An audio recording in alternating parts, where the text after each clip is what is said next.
Today's April the 30th, 2009. My name's Tanya Finchum. I'm with Oklahoma State University Library, and this is a project called Centennial Farms, Oklahoma Centennial Farms. And we're today in Carney, Oklahoma, talking with James and Joann Pickett. So thank you for having us today. Thank you. Thank you. Let's start with having you tell how your family came to own this land. They came from northern Kansas, and my great-grandfather, he advised 3 of his sons to come to Oklahoma to get this new free land. 2 of them made the run, and one of them settled down by Meeker, and the other one settled over north of Stroud. And my grandfather came here 2 years after the run and bought this stake from a man by the name of Forsyth, and then he claimed the stake to get the land grant. And then how long did he have to live on this to actually claim it? 5 I think it's 5 years. And have so many fences. They had to have fences, a dwelling, a root cellar, and I guess means to make a living off of the land. And how much was the original acreage? 160 acres. And do you still have that today, or Yes, more? it's still in the family. Our middle daughter owns 5 acres in the opposite corner of where we're at, but it's still in the family. Okay. Can you tell a little bit about the early days then? Well, grandfather and his family when they came from Kansas, they rode a train to Guthrie, and then they hired, he had a teaming wagon, and they hired some freight wagons to bring them to the farm, help move them to the farm. And from what they tell me, it was a muddy, cold, rainy day, and I think it took all day to get here, or maybe more than one day, I don't remember. And when the freight wagons got here, they unloaded the stuff that they carried in the yard and left. And I just remember my aunt talking about how cold and nasty and everything it was. Well, how did they make their living early on then? Farming. But And I think, didn't Granddad teach school? He was at school. He was a school teacher before he came down here, and I think he taught school a year or 2, plus farmed. And I don't know of any other income that they would have. did they raise cattle or crops or what? They had cattle, had some cattle, and quite a bit of this farm was farmed. And I'm assuming they grew cotton, because they said that first few years they had to haul the cotton to Guthrie because there was no gins in Carney. And they grew big gardens, canned lots of food, and there was a 5-acre orchard here, kind of right here where we're sitting, and they put up a lot of fruit and squeezed a lot of apples for it, apple juice. Did they plant the fruit trees, or were some of them already here? I think they planted them. I'm sure he planted them, because I don't think this Forsyth that owned the property before had done much with it. Was it just apples, or was it other? No, there was apples and peaches and pears and every kind of fruit. And they had a little grape vineyard down here on the corner of the place too. I can remember, I destroyed the grapes after I got here. But they were probably, grandmother was probably pretty much self-sufficient. She probably, outside of maybe sugar and salt and coffee, they probably didn't have much else. I don't think. And did they have tractors or Horses. Horses at that time? Horses. Tractors came later. Yeah. My grandfather never owned a tractor. But he passed away in 1943. I was 8 years old. And the only thing I can remember about him was when he was sick and when he died. That's about the only thing. And I grew up half mile here. But that's about all I remember about him. And talk a little bit about the house, his house then. Oh, it was 9 rooms, 2-story 9-room house, and pretty nice for those days. It had the about a 1x6 woodwork on around the doors and the baseboards, and it had the circle eyelets at the top at the corners, and had a long stairway that went upstairs with a wooden banister on it, and pretty nice house for those days. And how many children did they raise in that house? They raised 5, 4 girls and a boy. And my dad was a boy, and he was the last child. He was born in 1899. So you got to spend some time in that house yourself. Oh yeah. Had a favorite room?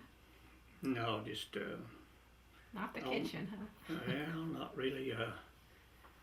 My aunt had raised 2 of my cousins, and their mother and dad died.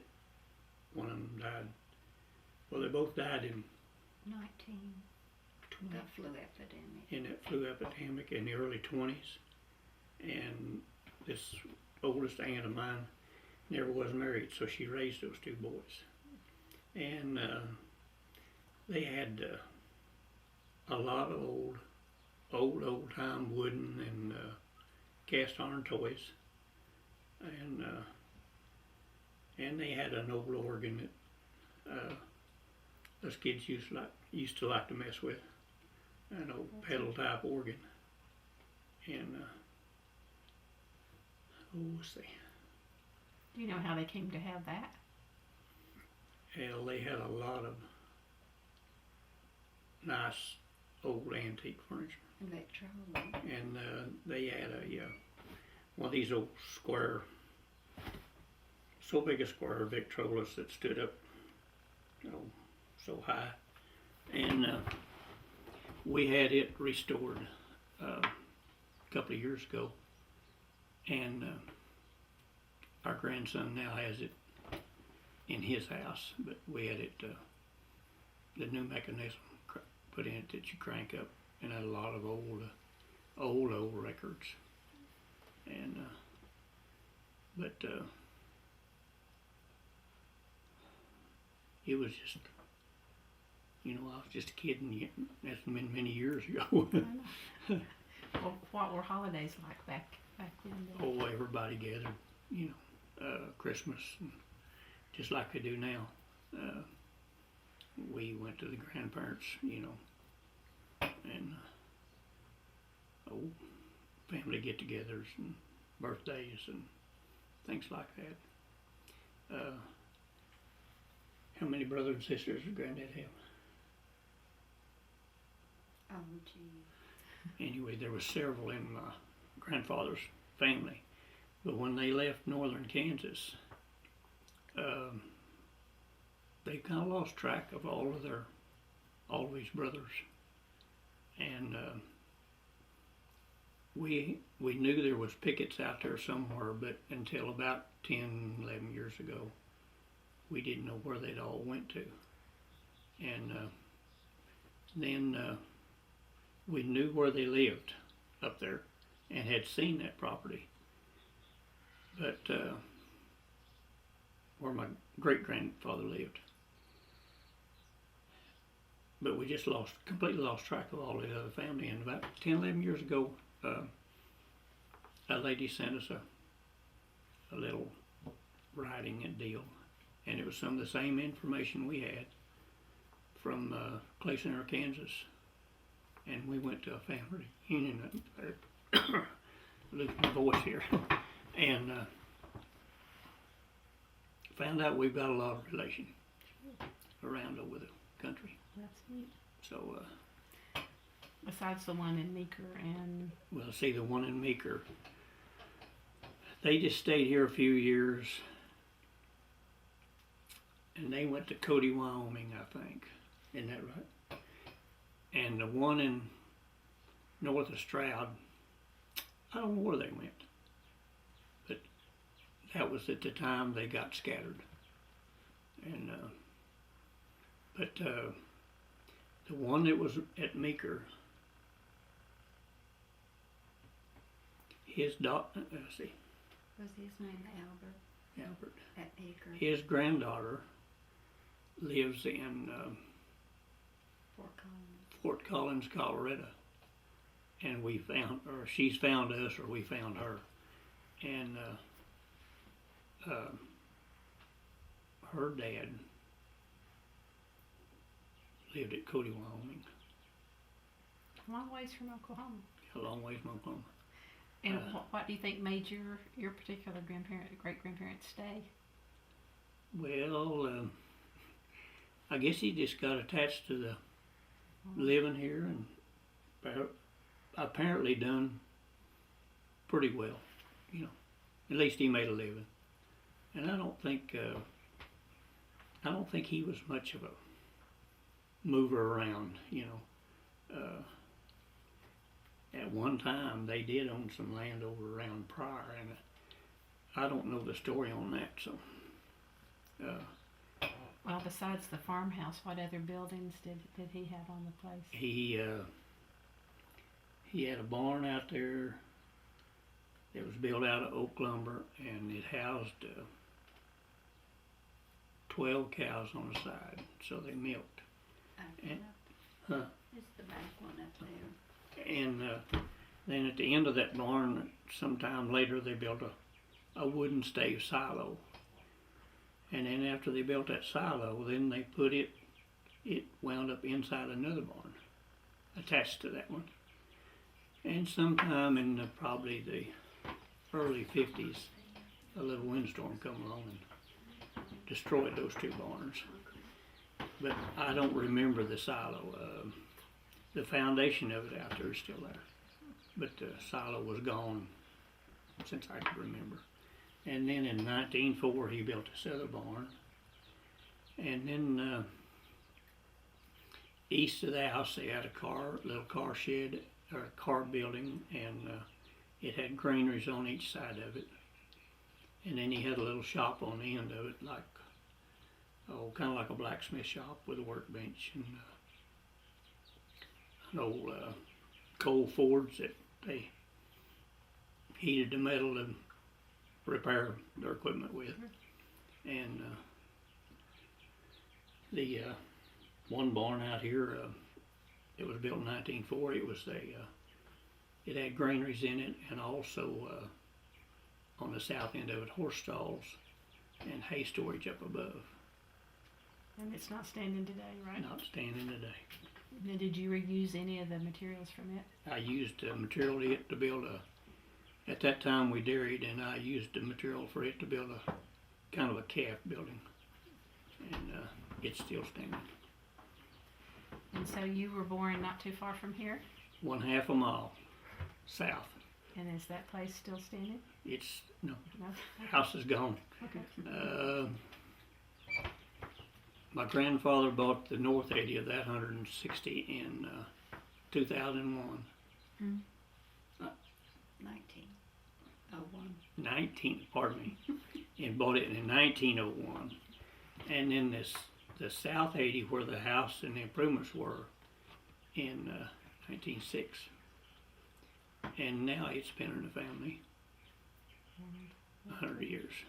And I was born there, and then grew up there. Dad milked cows. When I got big enough to milk, I milked before I went to school, and I milked after I got home. And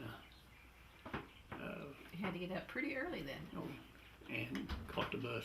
There's the picture, that lower picture is where he was born and raised. And then in 1957, we bought the original home place off of my aunt. And then she held a life estate and a place to live. And she lived in the old house. And just kind of went on from there. Well, you had told us earlier a little bit what happened to the old parts of the house when they dismantled it. You want to say, tell us a little bit on tape? They dismantled we gave the house away and they dismantled it. There was a cistern, an old water cistern underneath the house, and the guy built a trough or a slide, and all the plaster off of the house went into this cistern until it got full. And then he tore the part of the house down that was usable and took it somewhere and built a house. And then the oak part that they couldn't use, a man from north of Carney come down and took what he wanted out of it, and we burnt the rest of it. And there's still, my grandmother had a lot of flowers and a lot of garden stuff. There's still concrete flower beds over there. We never did take them up. It's concrete walls running there was a frame around the outside of it that was concrete, and then there was flower beds in here with this 4-inch wide concrete down in the ground that partitioned the flower beds off and a walkway in between them. What kind of flowers did she have? Oh, no. She'll have to answer that. I don't know anything about flowers. My guess is irises would be in there somewhere. And there was, in the front yard of the old house, there was 4 huge cedar trees. I assume they were planted early. I don't know. But then they began to die in later on years, and I destroyed them. And the yard fence across the north side was a cedar hedge. And back in the early days, they kept it trimmed and real neat, and then later on it grew up. And the grandson didn't like it, so he destroyed him too. So. Well, earlier you had said part of the old house was made into a chicken? Yes, there was the kitchen off the original house. When they built onto it the last time, they moved the kitchen out and used it for a chicken house. And it was a single walled, had a 2x4 around the top, 2x4 around the middle, and 1 around the bottom. And then it was sided with 1x12s and the cracks stripped with a 1x2. And it was about, there wasn't much insulation there. And well, one of the other earlier pieces that's still here is the windmill. yes, the windmill, it had to be here before 1904 because it's in pictures that we got, that we know were in 1904. And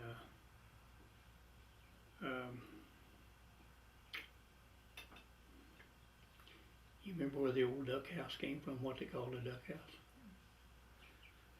And there was east of the house, there was what they called the duck house. And my aunt always kept chickens in it, but apparently at one time they must have had some ducks because they always called that the duck house. It was nothing but a chicken house, but to me. But and then there was a little building on east of there that was kind of a hog shed, a little low, real low building. You have a smokehouse? They had they called it back in them days the root cellar, and there's a building over it, and it's still there. That's probably could have been used for a smokehouse, but I don't know. But probably in the late 20s or early 30s, they had what they called a Delco system for electricity. It was a 32 volt electrical system. And they had electric in the house and 32 volt irons, and it was a mixer and stuff you would have that would nowadays even that, but it run off 32 volts, and they would start this little one-cylinder gasoline engine and had a generator on the back of it, and it would charge these.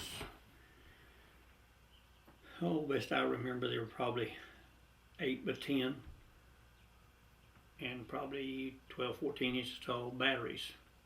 And they had a glass case, and it charged these batteries, and then they could shut the engine off, and they'd have electricity till the batteries got low. How did they heat then? Using Wood.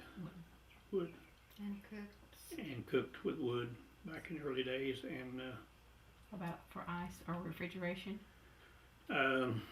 This ice box. okay, the boat. Just an old time ice box, and I assume they delivered ice here.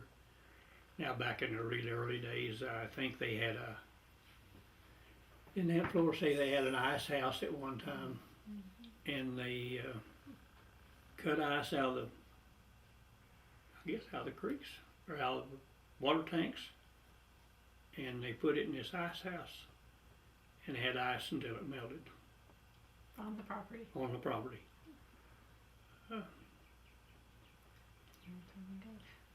Well, when you were young, then you helped with the dairy. Oh yes. And what would you do for fun? Oh, we went to school, and we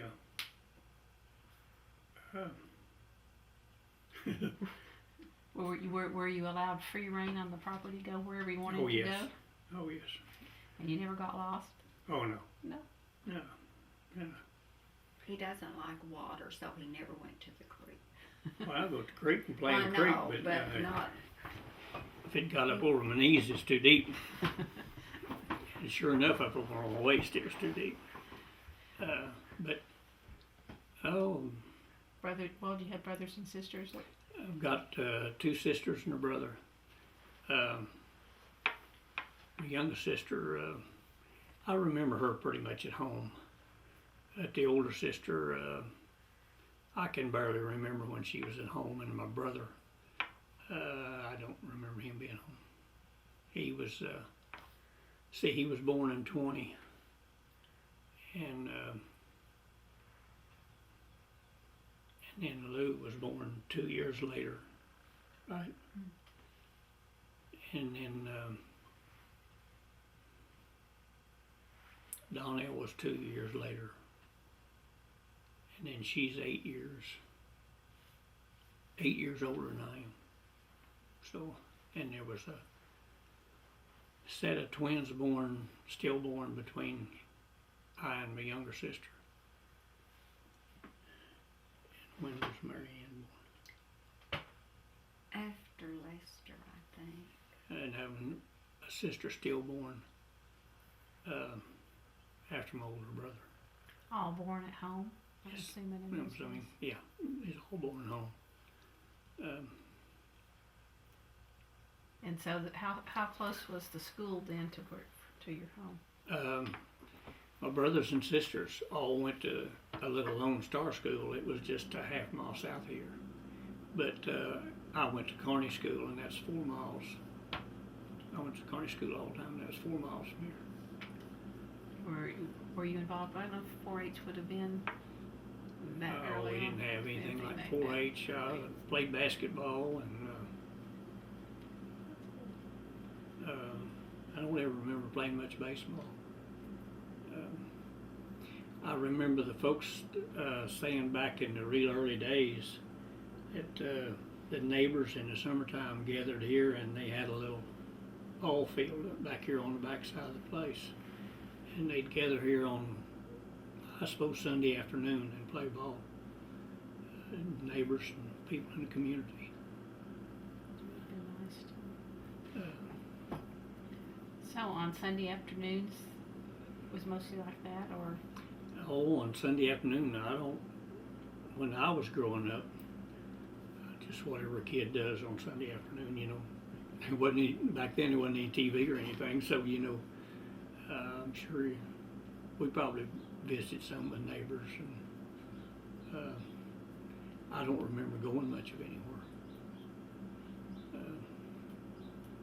Do you remember any home remedies? Oh, mostly just Vicks and castor oil. And what was castor oil used for? Well, if you got bound up, it sure take care of that. Just check. It clean you up. Well, what about for bee stings and things like that? Did they do anything particular for those? All I remember of is just hurt and go on.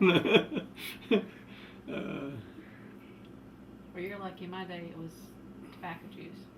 My dad was flat tobacco juice. See, none of us have used, none of the family that I ever remember used any tobacco.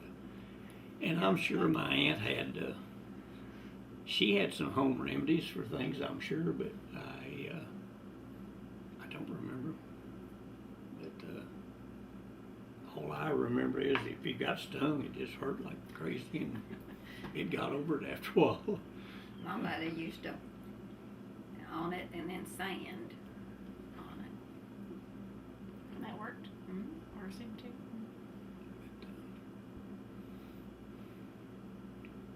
Did they do any quilting? Oh yes, my aunt and my grandmother did quite a lot of it, and mother used to crochet a lot, and they'd have quilting at the church. and they had quilting at the churches, at the church, and I guess grandmother and Aunt Flora done a lot of crocheting too, didn't they? And of course, mother made the girls' clothes. When I was growing up, she made all the girls' clothes. And where would she have gotten her fabric? The nearest town? Or Feed Probably. sacks. feed sacks? Yeah. A lot of it was feed sacks, because I can remember when Dad would go to buy chicken feed, he'd always ask Mother, well, what print, or she'd go along and she got the kind of printed sack that she wanted, you know, even if it's the bottom of the stack. And I'm sure that most of their clothes was made out of. And then I'm sure she bought fabric at the stores, you know. And where would they go to shop to do stuff like that? Carney. It's bigger than it was now, then. Well, yeah. Did you go through the main part of town? I don't know if we did You or just not. come down the highway? Yeah. That's not Carney. Okay, we'll go Of course, it's down fell. on back. It's fell. Nothing up there. There's nothing up there, but it's about all fell down. But there was a grocery store there, and a feed store, and the feed store bought cream and eggs, and I assume the grocery store even bought eggs. There's 3 gins at one time. But there was, at one time, there was 3 cotton gins in Carney, and the railroad went through there and stopped there. Used to be a depot there, and a big old depot house that I suppose the depot agent lived in. So there are dairy products, and they would just take them as far as there, or?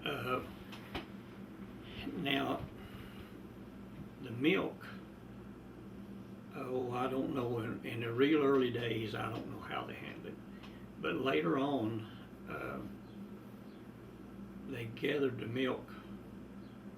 A neighbor here gathered milk every morning and hauled it to 66 in a, Highway 66 in a pickup, in an old pickup, and a truck picked it up. And in later years, the milk was put in 10-gallon cans, which it was back then too. But it's put in 10-gallon cans, and they pumped water into a vat to cool the milk, into a concrete vat to cool the milk. And the milk truck run once a day and picked it up. And in later years, they had a little, it was a water tank with a little cooling unit on it, and it cooled milk down to whatever, before it would freeze. And the milk truck picked it up every day. And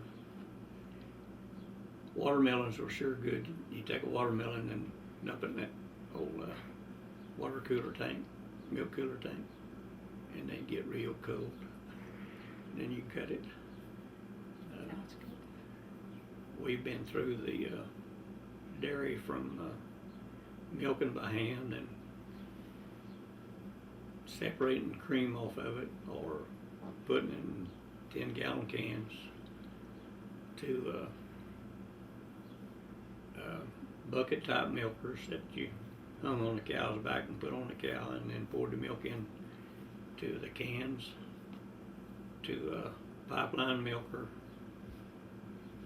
went into a stainless steel bulk tank, and even up to where we had automatic takeoffs that took the milkers off the cows when they got through. We've been through Do the whole thing? the whole thing. Do you still have dairy cows? No. We quit 10 years ago. Sold the dairy cows 10 years ago and went to beef. And, So do you miss having fresh milk? No. Or ice cream or butter or whatever? my grandparents, they made cottage cheese and made their own, of course, churned their own butter And buttermilk. and buttermilk. And now mother, I can remember her churning butter and making cottage cheese. But my aunt was famous for the cottage cheese. She had one old cow. So the old cow, she never did get her bred back, and milked her for so many years, and finally the old milk got to where you couldn't hardly eat the cottage cheese. It got rank.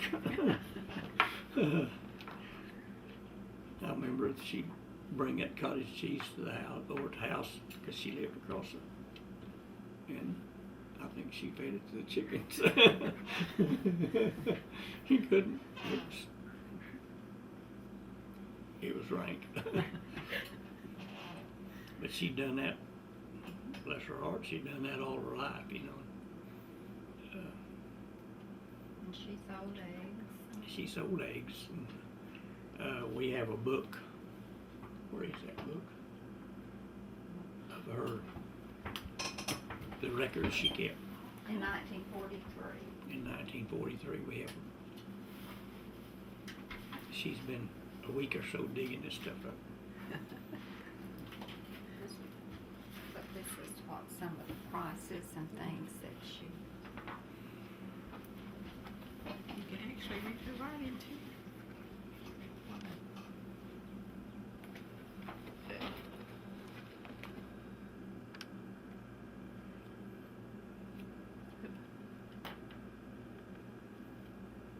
Just the girl did this. Oh, no. No, that wasn't my grandmother's. That was my aunt. I mean your aunt. I mean it wasn't an uncle or No, that was my aunt. She was the one that never did marry. Neat. It's in good shape too. 1944. So she would have been here through the Depression years. Oh yes. They never did talk much about the Depression outside of things were rough, you know, but they never did really say much about the hardships or what they really went through. So I just really don't know how they, but apparently they made it through the Depression without any help from anywhere.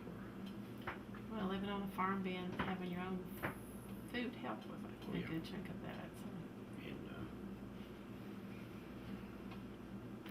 And I think Granddad Lewis, him and 9 other men started the town of Carney. I don't, have you got anything on that? But they basically put up whatever they did back then to establish the town of Carney. Have a post office early on then. They have one yet. Carney still has a post office.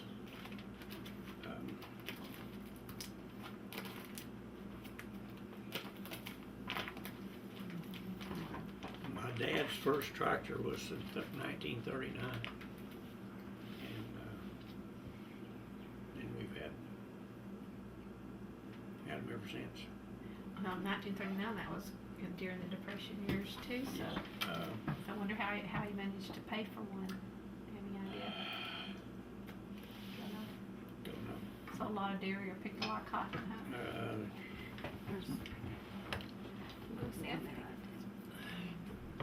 Dad never did. Dad grew cotton, but he had a colored guy that chopped the cotton, picked the cotton. Dad planted it and cultivated it. The colored man chopped it, the colored man picked it. Dad hauled it to the gym and some kind of a sharecropper. I have no idea, but that's how he got the cotton picked. You didn't have to pick any yourself? No, I went down.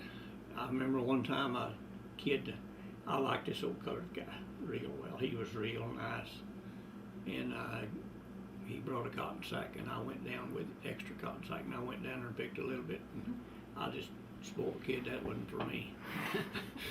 I'd rather do other things. Rather go back and milk the cow. Yeah, them cotton balls make your fingers sore. Well, do you remember the first time you drove a tractor? Oh, no, not really.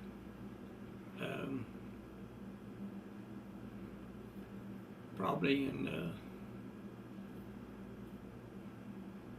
middle to late 40s. I can't hardly remember when I didn't, because after Dad got rid of that first old tractor in 43 or 44, when was the war over with? 44. 44. Mm-hmm. He got the first international tractor that came into Chandler, new. And we'd had a used Moline tractor before that. And he'd had his name on a list for, I guess, forever to get this tractor after the war was over. And he got it, and it wasn't very good, and he kept it. No, I need to back up. He'd had this first old farm haul tractor, and then he got this new one after the war, and it didn't work out too good, and a man offered him some profit, so he sold it to him, and he went and bought a used Moline tractor that was in the late 30s, and we used that for several years. And then he bought another new one, like the one that it was an H farm haul. He bought another new one like that, and then it was all right. But I don't know how old I was, but probably 13, 14 years old, maybe. Let's see. Dad bought that Farm OC in 49. So I'd have been about 14 years old, I guess. I took that tractor, and Dad done a lot of custom hay. And I cut hay all over this country on my own, just, I took that tractor and went from one farm to the other and cut hay for people. And They always fixed a large lunch for them. yeah, that was quite you go to these people to we cut mostly native grass, prairie grass, and you'd go put these people's hay up, and the women always fixed big meals, fried chicken, all the iced tea you could drink, and mashed potatoes and corn and gravy and boys pie, and you was Sunday fed, you know. And that was, I remember that about it. Would that be your payment or would you actually get paid a little bit? Of Dad collected for it. you didn't work, you got the money. Well, I was, He I always never- had money though in his pocket. Dad was pretty generous. And when I was probably freshman in high school or something, one of the guys worked in the bank, had a little dairy up here south of Carney. In the wintertime, he fed his cows in a barn. And on Friday afternoon and Saturday, I'd haul the manure and hay and stuff out of the barn and spread it for him. And I made 65 cents an hour. And was glad to get it. I had, some of the kids didn't have any money in their pocket, and I always had. I didn't maybe not have much, but I had money in my pocket. And I can remember when Coke was a nickel, and 15, 20 cents for a hamburger or a grilled cheese sandwich. And About the raise that you wanted.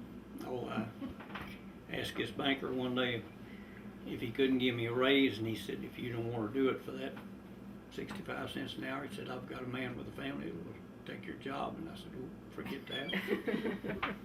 I didn't want to raise you as bad as I thought I did. So,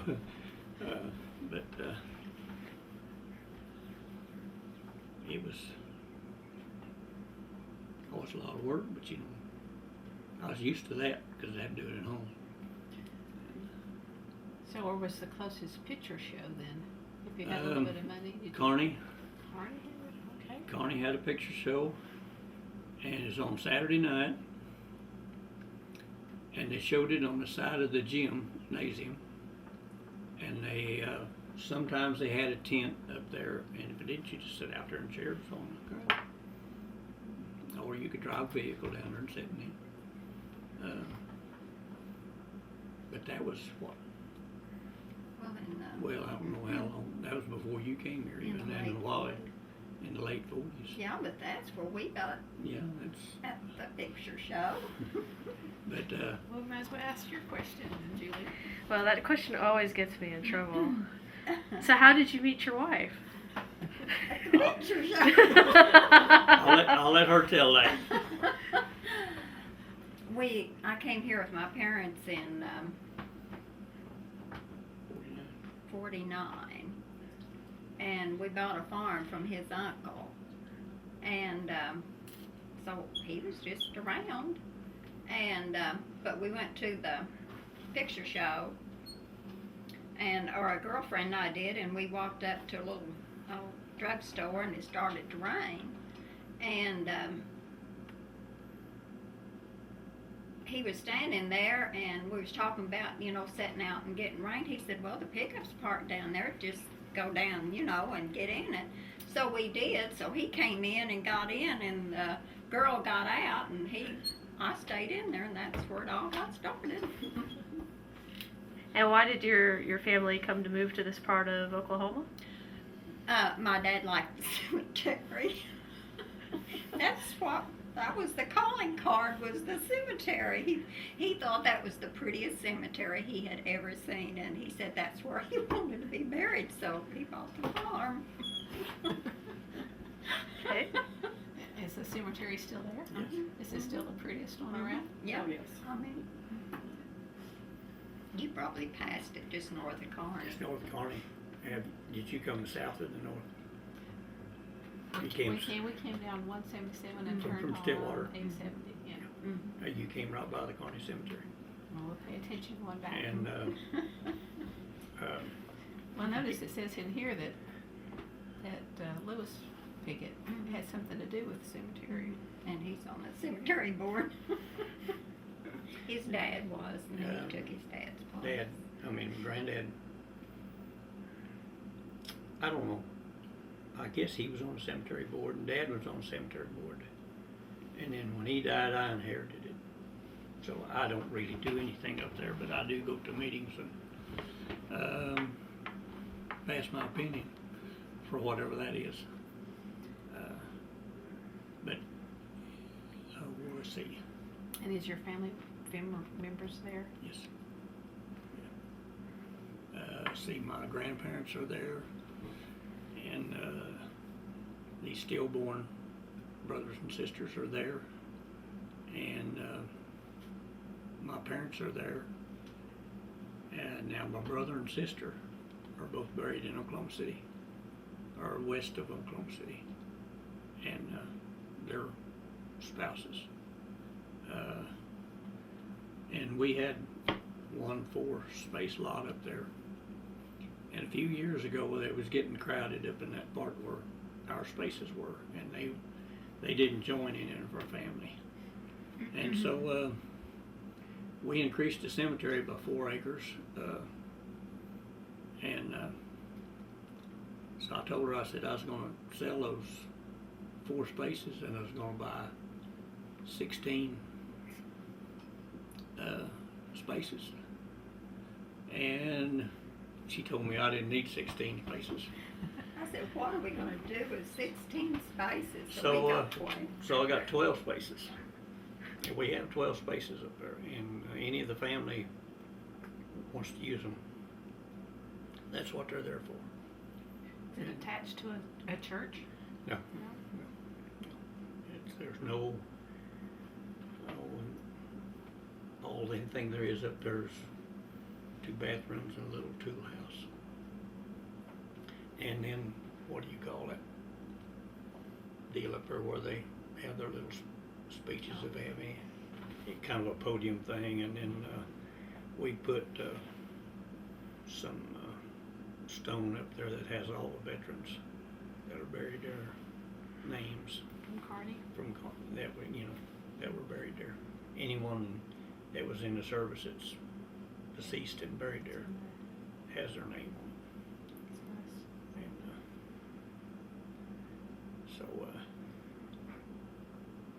And and we still see that it gets taken care of.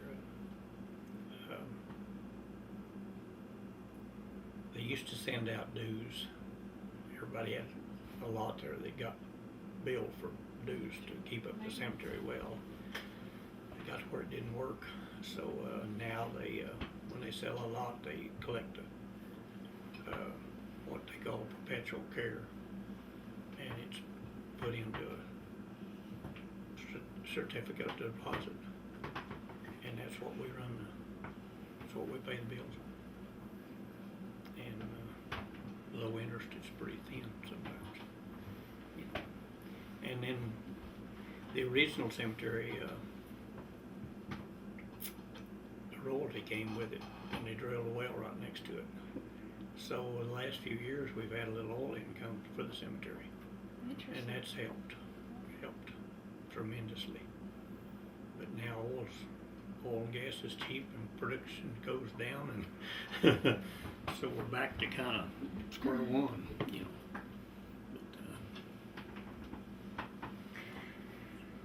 But, Well, you told us a little bit about how you met. Tell us how long you've been married and a little bit about your kids, your grandkids. We've been married 56 years. We have 3 daughters, 8 grandchildren, and 12 great-grands. And do any of them visit the farm regularly, help out? Grandsons. we've got 2 grandsons, Dustin that just left here. He roughnecks 1 week, and he works here part of the next week. The week he's off, he works 7 12-hour days for an old. So if I've counted right, there's 5 generations then? 4. Your grandfather, your father, you, your children, and your grandson? Yes. 5. Yeah. That's pretty impressive. The grandson that helps us now, roughneck 7 days, and then the 7 days he's off, he works here, well, basically 4.5, 5 days. And then one of the older grandsons, he worked for us through high school and through college, and OSU. then he went to work he got a real job, and he comes on weekends and around here some when he doesn't have things to do. And our youngest daughter, Janet, she for years milked at night, several nights a week, until she went to having grandkids and had to babysit. And Well, she would bring. and she, Well, no, we wasn't milking with our grandkids though. Macy, With Macy, I with Macy, we all, yeah. brought Macy with her. Or Jody would watch you. And but then when we sold the cows, she just comes down and helps once in a while when we need her. So what does the farm do now, currently? If We run beef cattle and grow some wheat and some alfalfa and some barley for grain, and basically we feed what we grow. And we still have the little stationary mill that we fed the dairy cows with, and so we grow barley, and then I'll buy whatever else we need to blend a feed and make our own feed. And we put up our own hay, basically. As long as we can find enough to put up, we buy some hay. And He worked for Lincoln County for 15 years, and then, and we dairy. He farmed, and then in '69, he quit, and we added a few cows to the line, and so he's never worked off the farm. How many cows are we talking about, just roughly? 175 head of mother cows. Well, there's a few more than that now, but about 175 head of mother cows. And then we own some other land, and we plant quite a little bit of wheat for hay, and we pasture this wheat in the wintertime, either the cows or we keep some of the calves over and run them on wheat in the wintertime and then sell them in after the first year. And But the dairy cows, though, we milked almost 100. we milked about a maximum of 100, up to 100, and then we raised all the feed we could raise with the land we had, and bought quite a little bit of grain and hay down around Jones, Oklahoma, and when they didn't have feed, the hay came in from western Kansas that we didn't grow, and we raised all our heifers and artificial bred all the cows, and I did that, and raised the steer calves basically up to about 500 to 700 pounds, and then sell them. And we've had a few beef cattle all along. And how do they get to market now? In the stock trailer, we haul them.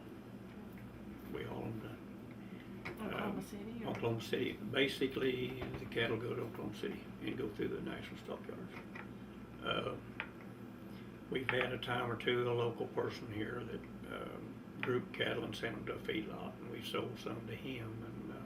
And once in a while, sell a few to a local sale barn, but not very many. Basically, everything goes city. And the grandsons help me work the cows, vaccinate them and worm them, and So a typical day now is what, how early? And I usually leave the house now, even now at 7:30 in the morning, and I come back and eat lunch, and then it's depending on what's going on after that. But in the summertime, sometimes after dark. Dark 30. When we were dairying, though, our alarm went off at 3:30. 7 days a week.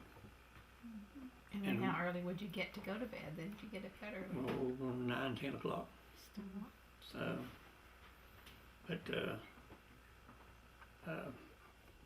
Back, there's a few years there that we had some high school kids that come down and milk some at night, and they were aggravating. And the last one quit, and Janet asked me what I was going to do, and I said, "We're just going to, what are you going to, who's going to help now?" And I said, "We'll just milk and do it." She said, "Well, I'll come down," and they always come home on Sunday night. Janet and her husband and our middle daughter are here almost every Sunday night. And she said, "Well, I'll just come milk." And I said, "Well, okay." And I thought, I can remember when you was at home. I didn't know I wouldn't do any of that. Well, she helped when she's home. She fed calves and Yeah. done some things, but I thought, okay. So one night, Sunday night, she come and she brought her clothes to go to barn. And I went down there with her and spent about 30, 40 minutes, and I just walked out. And she just took over. And when she milked, I came in from the field and fed the cows and normally fed the calves, and then I'd take her a place to give her a few minutes break where she'd come to the house or something, and then she'd finish up. And several years there, she milked 4 or 5 nights a week, 3 or 4 or 5, 6 nights a week. You Are we know, talking about hand milking No. or different kind? I'm thinking. that was after we had the pipeline and Automation. Yeah, it's fully automatic. It would still went- take a while though. It took, when we were milking up to close to 100, it'd take 3.5, 4 hours twice a day. Best I remember. And of course you have to, but it went straight from the cow to the tank. And They picked it up some days it was every day, but most usually it was every other day. picked up. And we have all of the production that they, from the first day to the last day, every pound, the price of the milk, the butter, fat, the whole What thing. it brought. She's kept that record from the day we started milking here. Back when, until 1967, we milked on the other farm. And in 1967, we already owned part of the cows, and so we bought Dad's part. And he quit, and we moved the cows over here and built the dairy barn. And then it was Milk check started in our name the first day of December of 67. 67. And then I've got, And she's got every day's production,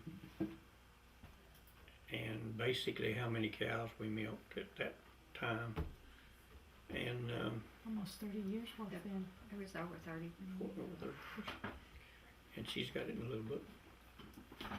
So what come you want to? That's a lot of work. And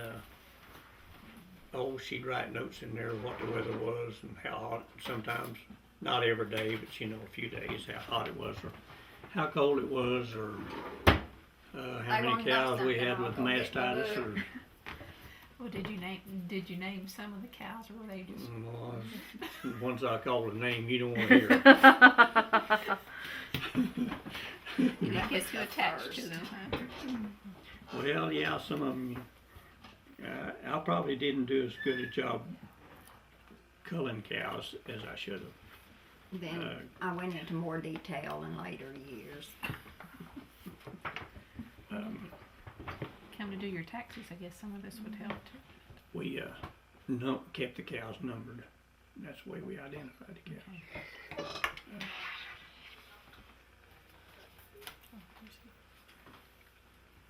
the time we 6 sold them, inches of snow. at the time we sold them, we had about a 65-pound herd average a day. Cows are giving 65 pounds a day for herd average. Is that, I don't know, is that That's pretty pretty good. good? That's pretty good, especially for twice a day milking. But we used artificial breeding for since I guess about 72, and we kind of mated the cows to the sire and continually tried to upgrade the herd. Sometimes it didn't always work, but you know, we tried. You kept a couple generations of cows then? Well, Kind of harder to do, I guess. we really didn't keep This is anything. our first, in 69, that was our first, 67. I'm at 67. The price of milk and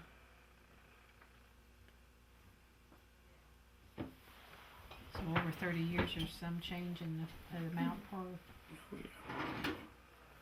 Yeah, we started out probably, I don't know basically what our herd average was back then, but I'd say 40 pounds. And over the years, run it up to 65. this was the last month that we milked in April of 99. Let's do. 69, I had it right. Early in there.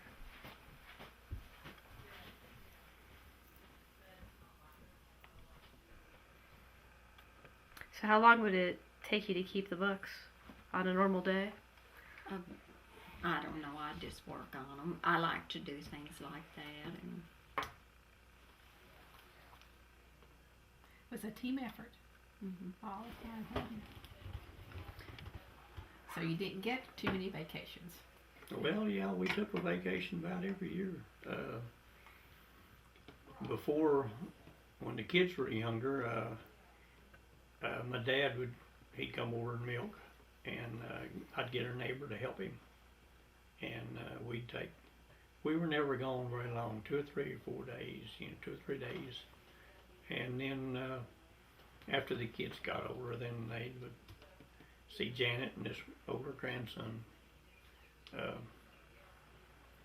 5 or 6 days, and they get tired of it, but I'd call home twice a day, and Michael grandson was mechanical. It's like this one over here. He's mechanically minded enough. If they was having problems, I could tell them pretty much how to fix it. And of course, Janet took care of the milking and all of that, and Michael was around to do the feeding, and he'd help her clean up and keep feed ground for them, and do whatever had to be done. But 4, 5, 6 days, then they can get Ready for you to come home. ready to see us again. He was ready to come home too. So, What did you have a dog that would hurt him some? we've got an old dog down here now old border collie dog. She like worked the cows, and then the one before her, an old collie dog came here, and you could try to run him off, and old collie dog, he just hunkered down and wouldn't do anything, He got to be quite a bit of help. I was getting some hay out of the barn out here one day, and cattle were kind of ganged up around the truck, and of course I was always afraid they was going to bend it or, bump it, and cow stepped on this old dog's foot and made him mad. And from then on, he'd keep the cattle away from the truck. He'd go back in the barn, and they didn't come close to that truck. He'd run them away. So he was kind of he's kind of a pretty good buddy. So, but that's the only 2 dogs I remember that was worth anything. Well, Charlie, but he was just in the. He just in the road, I think. Well, you think of dairy cows, you think of cats. So did you have? Oh, Well, evidently. Well, lots of them. At times there we had probably 20, 30 cats around here. There's cats everywhere, you know, but now we can't keep any. In the 2 or 3 we got, you can't get within 100 feet of them. So, Well, we're not supposed to feed cats milk, but we always did. we always had fresh cow milk, and yeah, we fed to the calves. And of course, you had some to pour out, and the cats drank that. And you always had some treated cows, and if you didn't need that milk for the calves, it got poured out. So you know, cows with mastitis, and you have to treat them with antibiotics, and you couldn't use the milk. So it was just to be destroyed. How close was the closest vet? Chandler, about 9 miles. And we used to use the vet quite a little bit, but anymore they won't come out. They won't come out to you. And the one in Chandler that we used for so many years, he's went to small animal, and he don't even want you to bring them to him. Now there's one in Perkins that you can haul cattle to, but they want you to bring them to them. They don't want to come out. So you learn to do.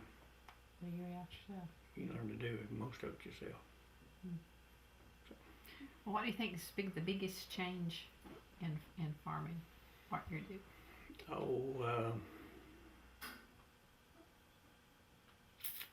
Equipment. Probably the equipment. We went from tractors with no cabs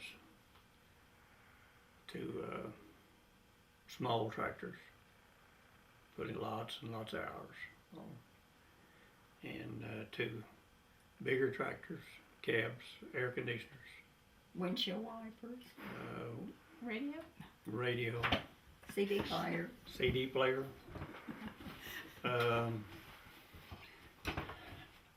Seriously. Seriously, we own one tractor that doesn't have a cab on it. We just had a The new one combine has a cab today. on it, air conditioner in it. What we cut our hay with, cab and air conditioner. And if the air conditioner goes out, you're broke down. Because you cannot believe how hot it is in one of them cabs on a 90 or 100 degree day with that glass and that sunshine in there. It's unbearable hot. And the windows won't roll down? Well, they have little windows that open, Or not? but they just open about this wide. And if you open the door to get air in there, it's a dirt trap. That dirt falls in there, and you can't see, you can't breathe, you can't. It's miserable. We run a tractor a little while, you know, during the day if air conditioner goes out, but you don't run it long. It's just too hot in there. I couldn't understand why he bought a tractor with windshield wipers. I said, if it's raining enough to use the windshield wipers, you shouldn't even be in the field, you know. Why they put them on there, I don't know, but they do. Well, sometimes Maybe you rake for the dirt off. fog in the morning, maybe? Well, either that or you wipe the dirt off the windshield with a windshield wiper.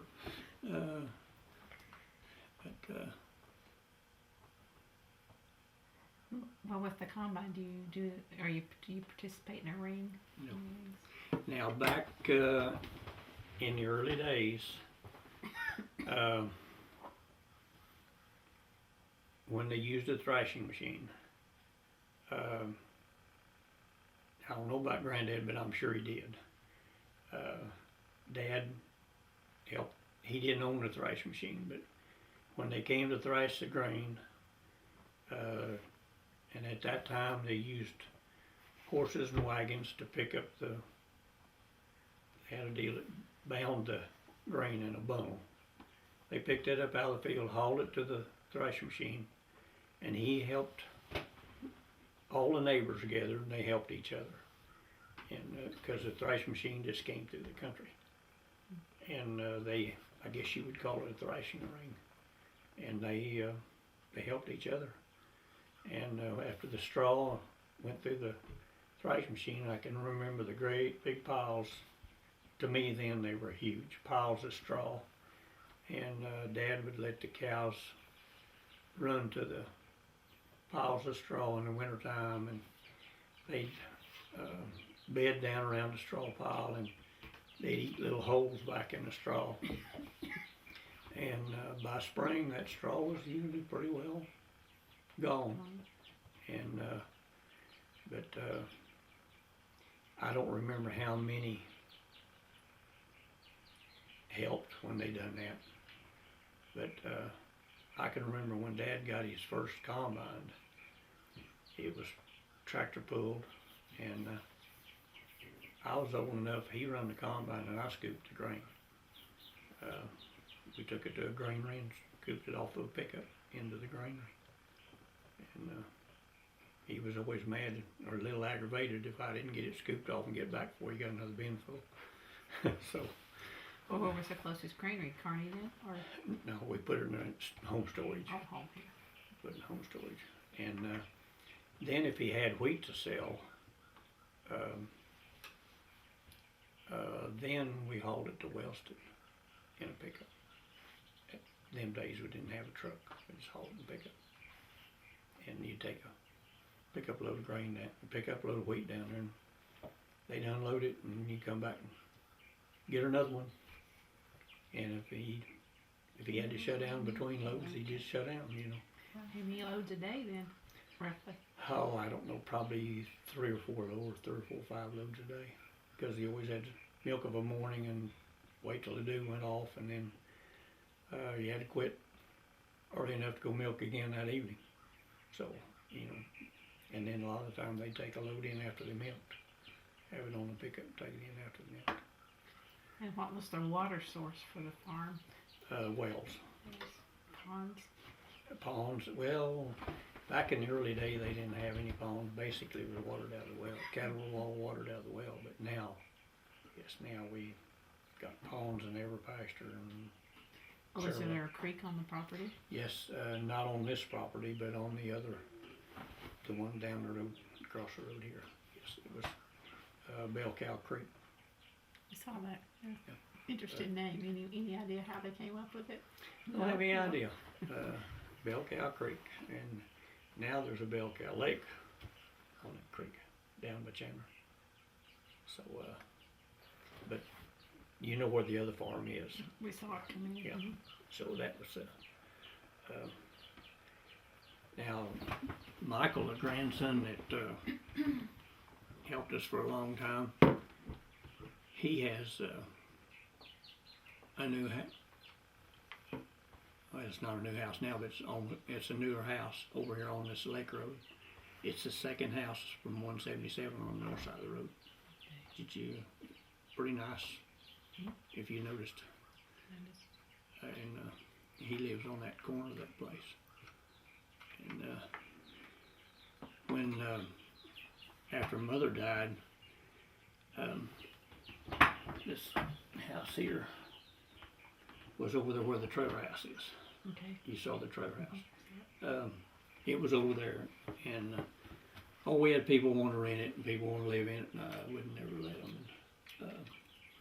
Sat there for what?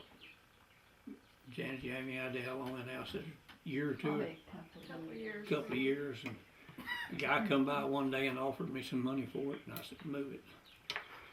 And then shortly after that, his mother and stepdad lived in Carney, and they were going to move to Guthrie, and he said, Granddad, I can't live in Guthrie and go to school in Stillwater or Edmond or wherever he was going then, and help too. And I said, well, we'll buy a trailer house.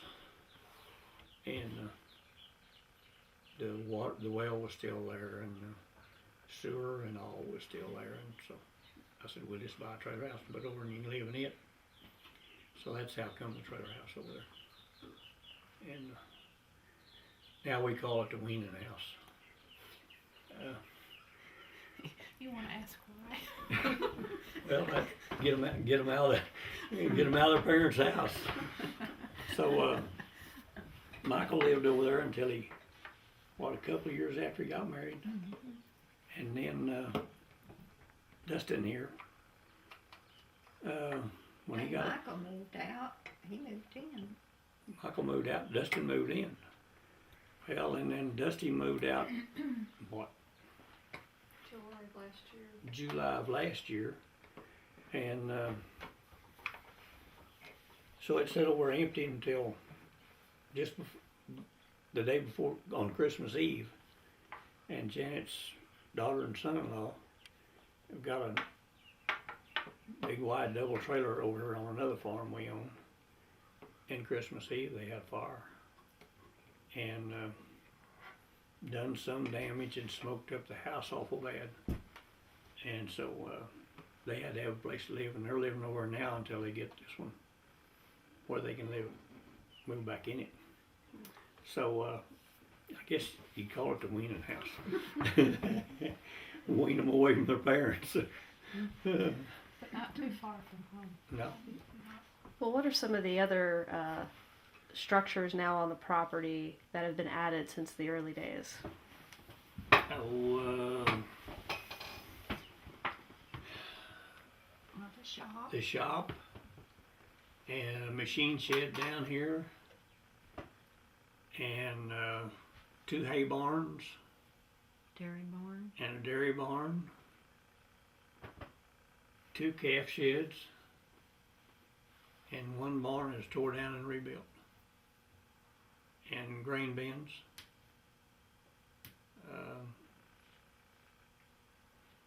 And a house. And a house.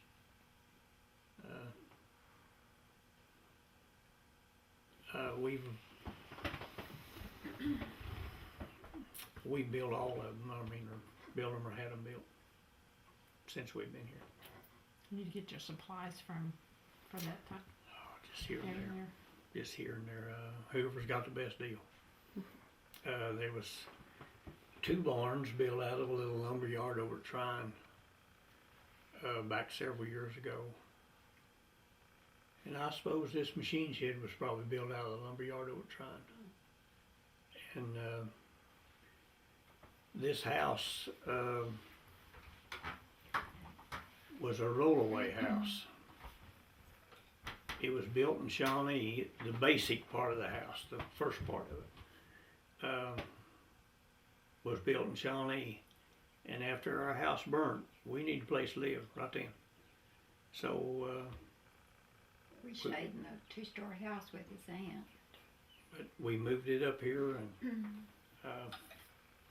it was sheetrocked and wired, and the cabinets were built, and we plumbed it and taped and bedded the sheetrock, and at that time it had hardwood floors in it, finished the floors, but it was a complete house, and then moved in it. And since then it's been built on to 3 times. We built the living area where you came in. First we built a 10 by 10 utility room, and for the washer and dryer and stuff, and then later on we built the living area and changed the kitchen and we changed the old living room into a bedroom and a bathroom.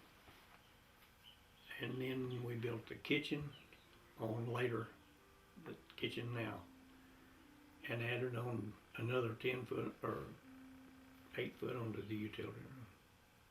So, and it was built on in 69. The kitchen was 79.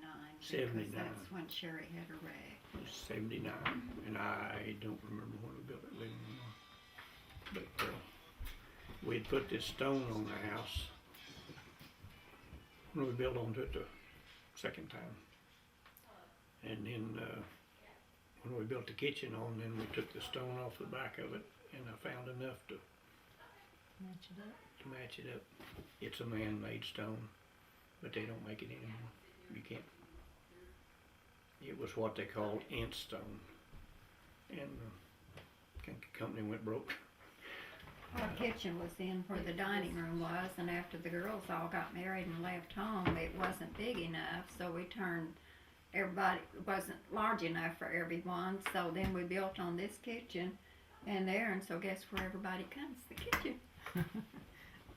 That's a good thing. Well, so what do you foresee for the next 100 years for this property?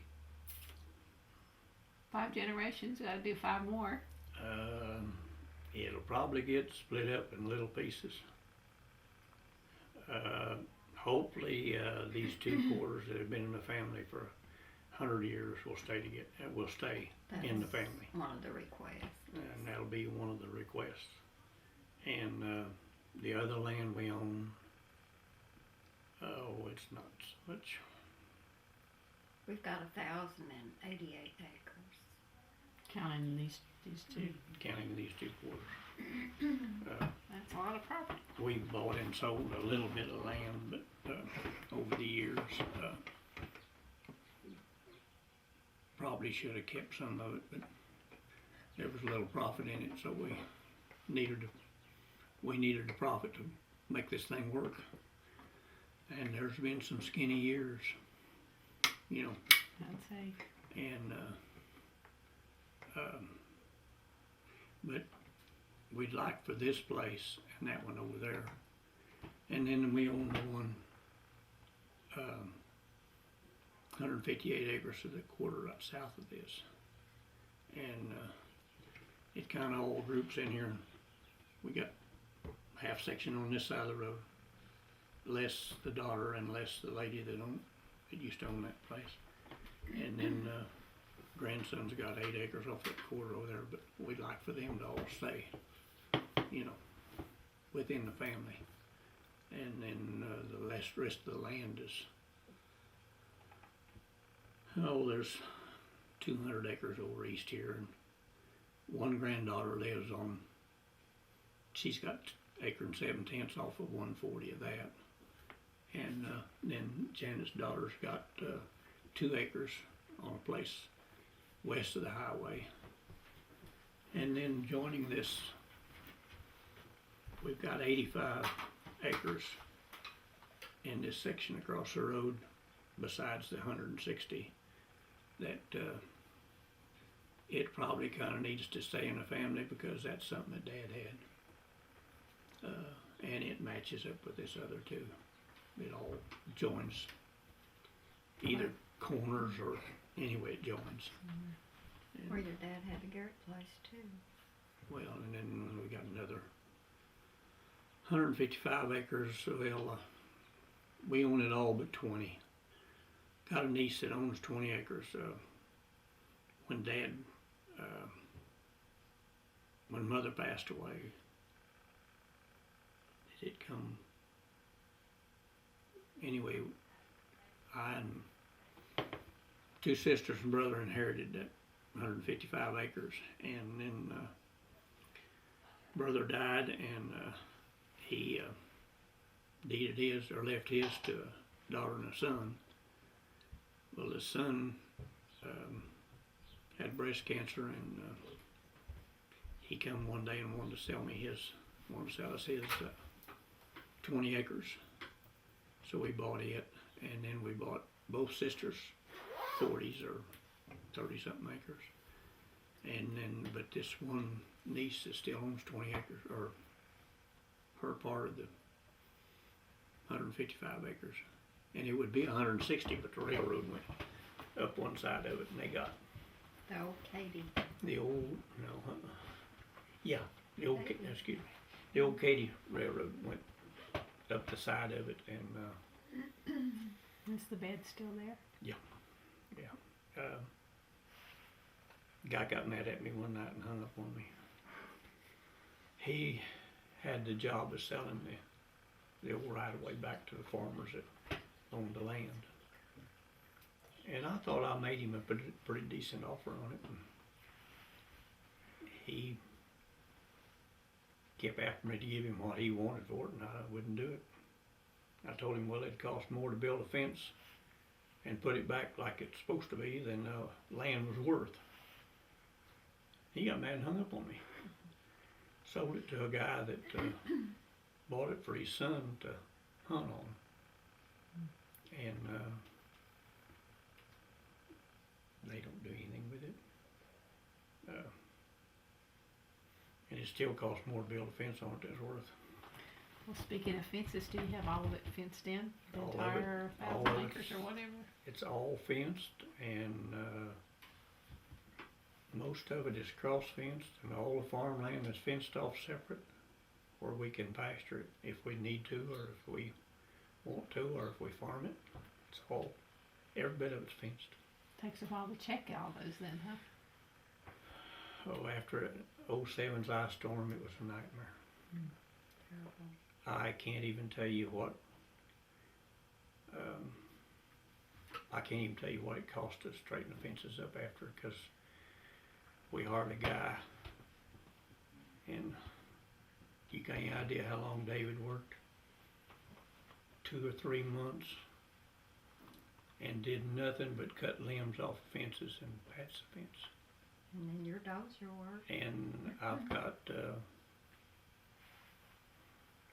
I don't know, way over 400 hours with a dozer and a tractor and stuff cleaning up these limbs. I burnt 11 or 12 brush piles the day before yesterday that were still piled up from 07. And on this place south here, there's 1, 2, 3, 4. I think there's 4 big piles down there bigger than this house of just limbs off these trees. And the property is basically cleared. It's just, But the wind blows and then it, down they come. we cleaned this place up over where I was born. I guess part of it now 4 times. Every time wind blows, we get more limbs on the ground. They hang in those trees and they blow out. It's, I got so sick of piling brush. You haven't cut the trees down, huh? The Are they pecan, pecans? pecan trees is the one that had the most damage. If it wasn't for having some shade and I had a little bigger bulldozer, I'd knock them all down. And the longer I go, the more I think about it too. But there's trees down there that Probably as can't old eat. as the farm. Oh, they're huge. And we had one good pecan crop. And then the year before, the ice storm. We had a fair pecan crop with the ice storm, and a guy was going to pick them up commercially. He's got all this equipment. They come out and shake the trees and then pick them up mechanically, and they haul them somewhere and sort them, and then later on down the road they bring you a check for half of them. And he was going to be there the next week, and he came up the next week after the ice storm, and he said, "What can we do?" And I said, "Ain't nothing you can do. Just by the time I get the limbs cleaned up, there won't be any pecans, because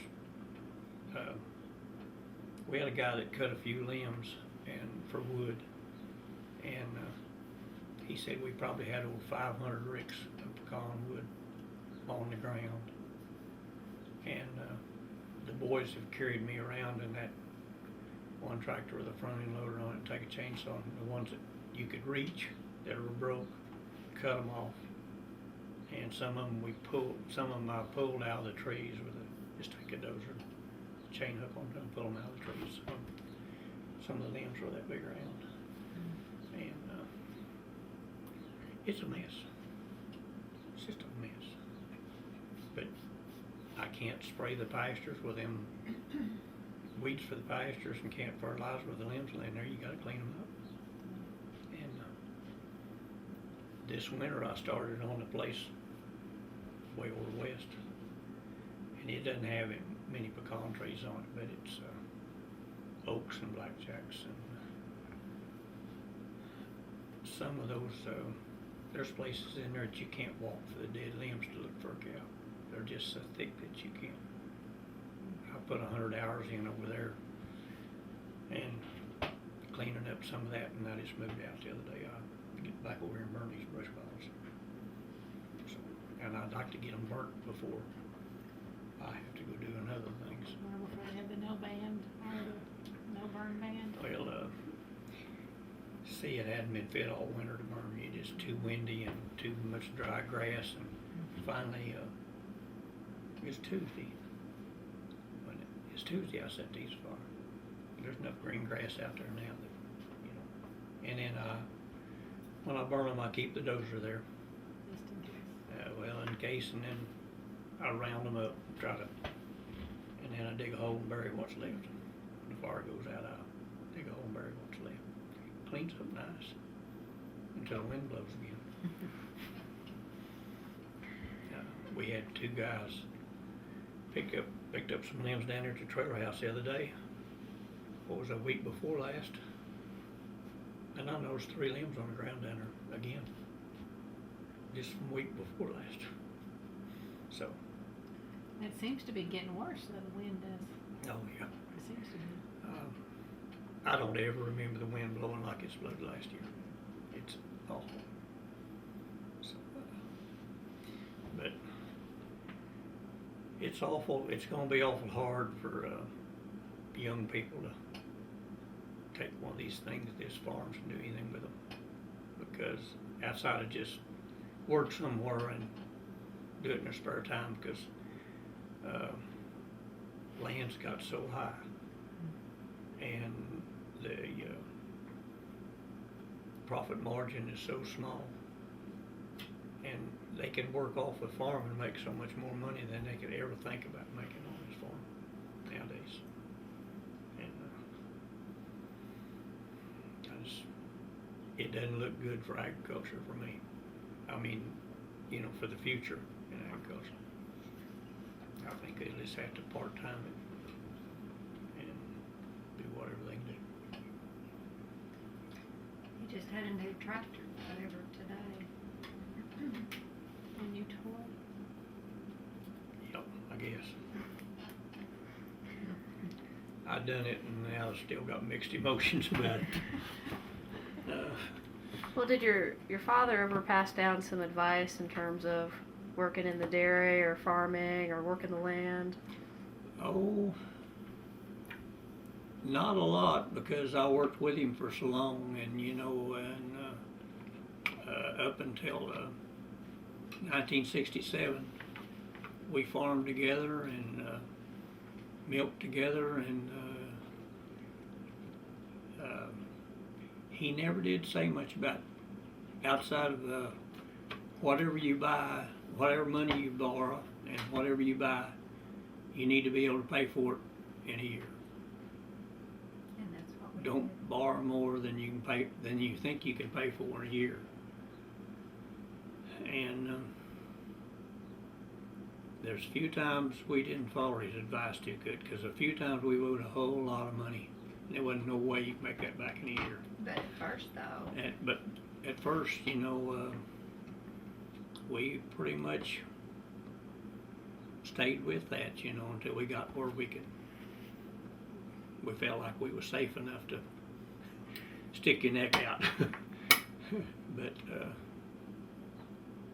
sometimes we've stuck it away out there. he sent me, we bought a used vehicle, and he sent me to the bank to set up, you know, to borrow the money. And he said, George Jonas, and he said, how long do you want to make the payments for? And I said, well, he said a year. He said, do you know how much that payments is going to be? And I said, well, that's what he said. Well, he said, if that's what Sonny said, that's what Sonny meant. And so we set it up for a year and had it paid for before a year. So. At that time, I was working for the county, and my salary was $213 a month take home. Payment on that car was $183 a month. And I didn't really figure it out before I told her to do that. Something I don't normally do, but I didn't really figure it out.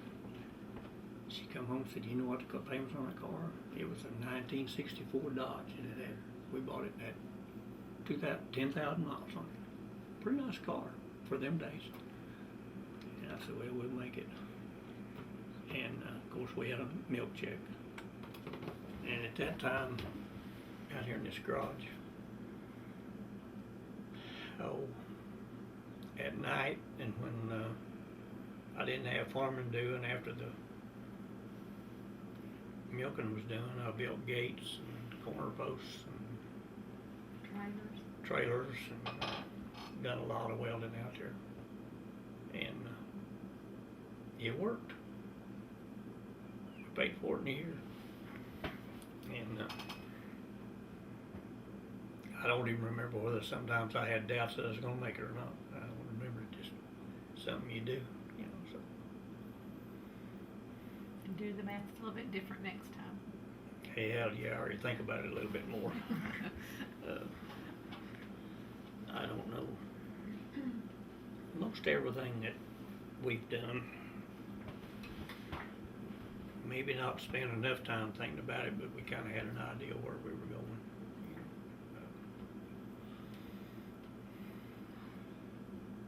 The tax man tells me that we ought to, last few years, farm hadn't made any money, but I haven't wanted it to, so.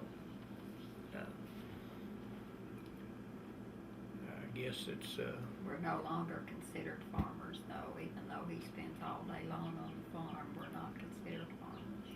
we don't have enough, our other income's higher than farm income. So, but I guess I've got this idea, I don't guess we've ever talked about it, but anyway, I've got this idea that I had my day and now I'm gonna have some of these things I wanted. Like a new tractor. So, We take a lot of trips. how many years ago that's, my grandmother was born in Switzerland. And she came over here when she's 7 years old, I think. Anyway, the house that, this doesn't maybe pertain to anything, but Well, your grandmother that came here is one that was born. anyway, the house she was born in and right, and her lifetime over there is still standing. And the church is still standing. So, I told her I wanted her and the kids to go to Switzerland. And so they got one of these tours and they went to Germany, Switzerland, and Austria 3 years ago or 4 years ago. Oh, five. 5 years ago. So they went and saw it. You And, wouldn't go And you though. wouldn't go? oh no, I don't. We still have family that lives over there. Still have the, Distant. no, let's see, it's on my grandmother's side.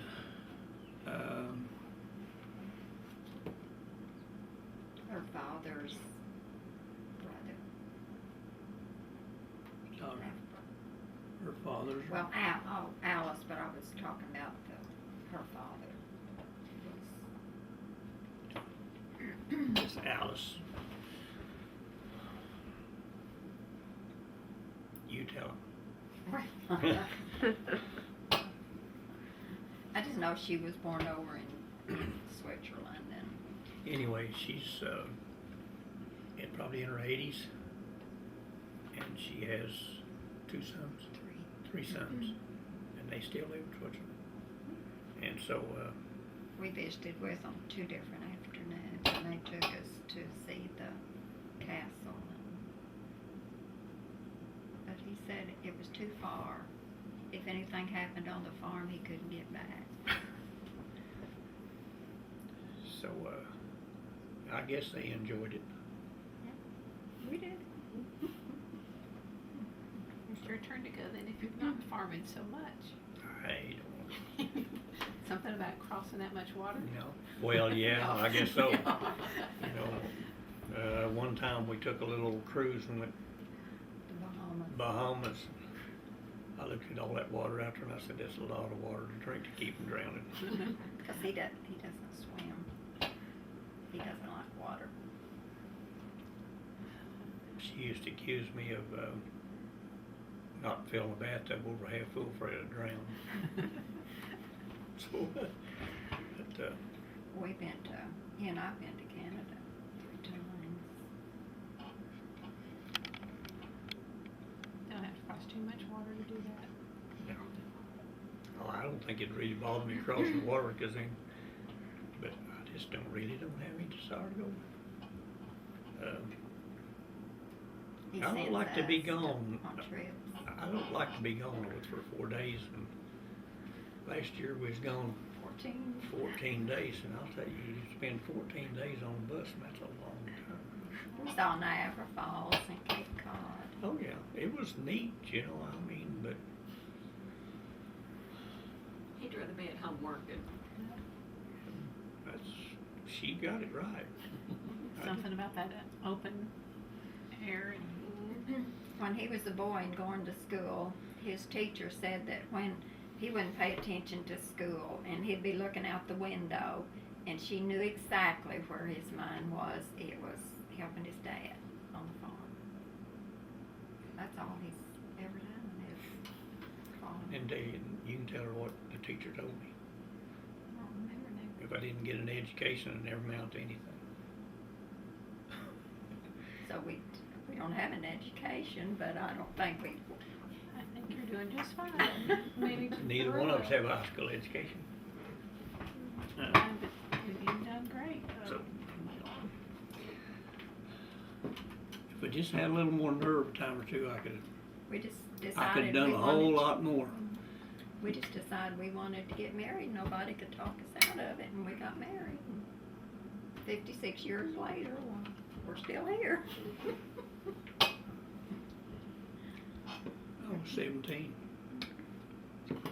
17 in August, and we were married in September. It wasn't half too case. We just decided that But, And the he rest worked. is- He worked on turnpike building bridges when it was first started. the bridge across, the turnpike across 66 highway down here. I helped build it. And, Messed his finger up. 2 overpasses west of there, and the overpass that they tore out and rebuilt here a year or so ago, if you've been down the turnpike. I helped build it, the one that was originally there, and the bridge across the creek right west of it. What, you probably 19, 18, 19. Probably 18. He's Boy, that's, working is his hobby. He doesn't hunt, he doesn't fish. He likes to visit, but work and I was just a laborer down there. And we dug the abutments for those bridges in those fields. You know how wide a square point shovel is. Mhm. We dug those 4 foot deep by hand back then with a square point shovel and a pick. And I took her brother's back pocket off one day with a pick. We were all in this trench digging, and either he backed up or I got too far and took his back pocket off his overalls with a pick. And Just the skin, I hope. yeah, didn't even skin him. The old man that was foreman, he's mean. He'd stand up on the bank, and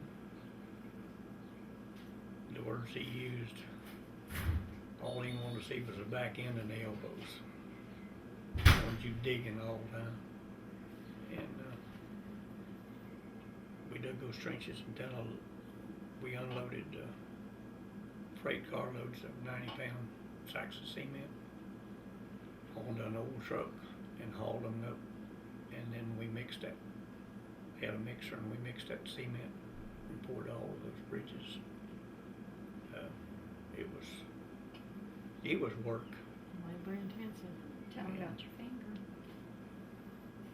One morning the old truck didn't have antifreeze in it and it was radiator leaked. And it's cold that morning. Filled the old truck up with water, and the water pumps was it had 2 water pumps on each side of the old engine. The water pumps, of course, would freeze and stick, and I just take a pair of pliers and tap them, and they'd break loose. I had a pair of gloves on, but some way that finger got through the fan belt. And I just went on. In an hour or so, or 2 hours or something, my hand began to get warm, and that finger began to tingle, and it hurt.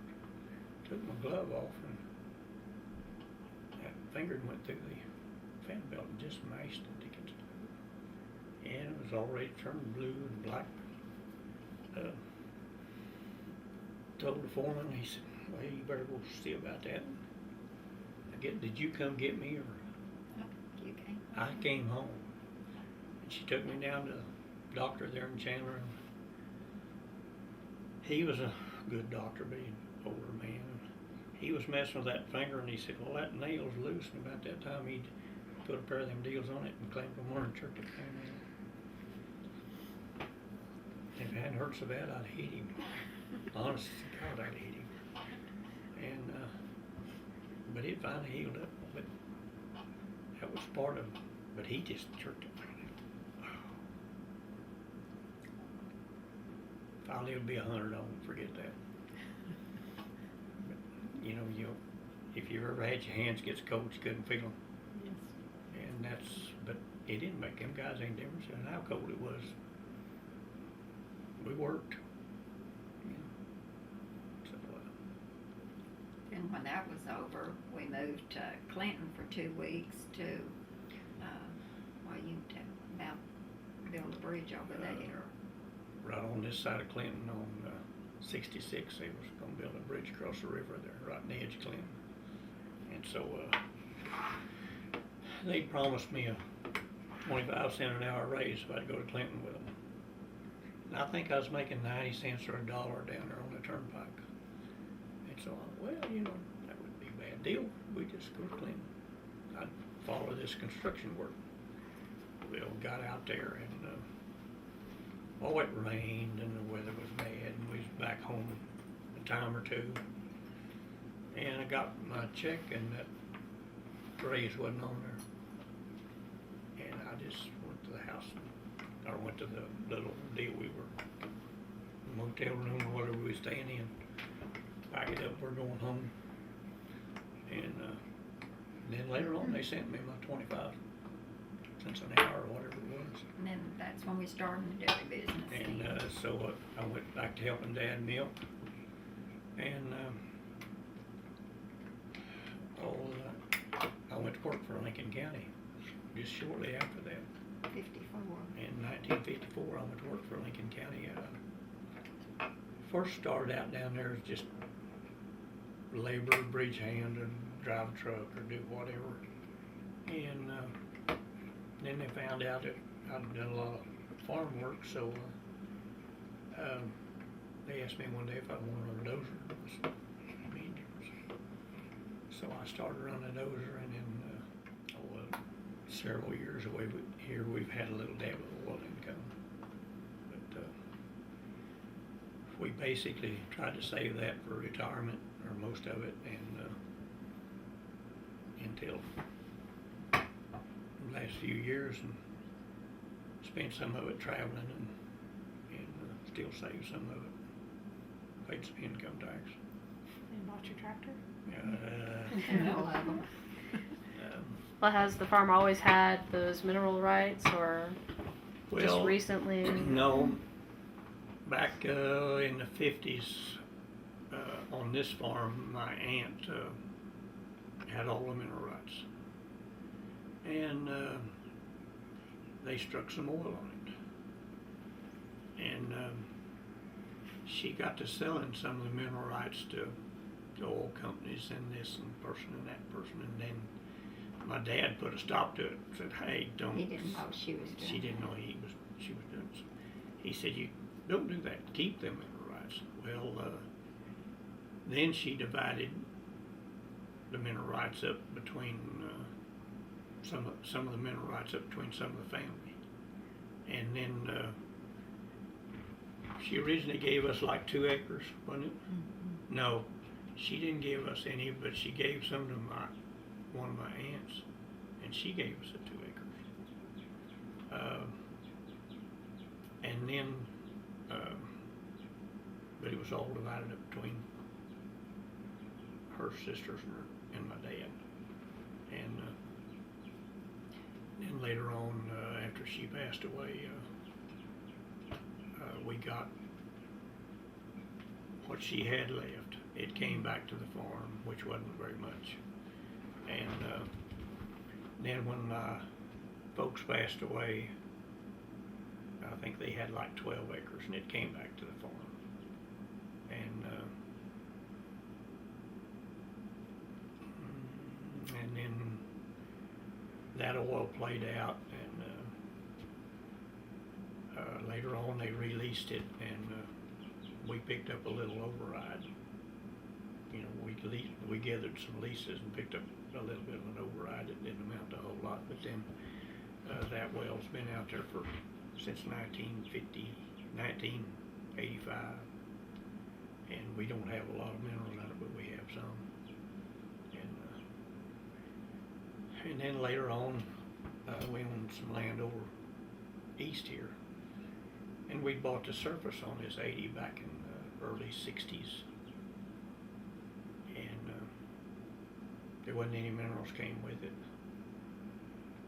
And the guy the original owner married a lady, and then after he died, she got the minerals under this 80, or 72 acres of them. And the man this lady got in poor health, and so she give the minerals to a couple down Chandler to look after her, kind of help her with her business. She gave it to them. Well, the lady died, and he asked her daughter, the middle daughter, she works at an abstract and title company in Chandler. He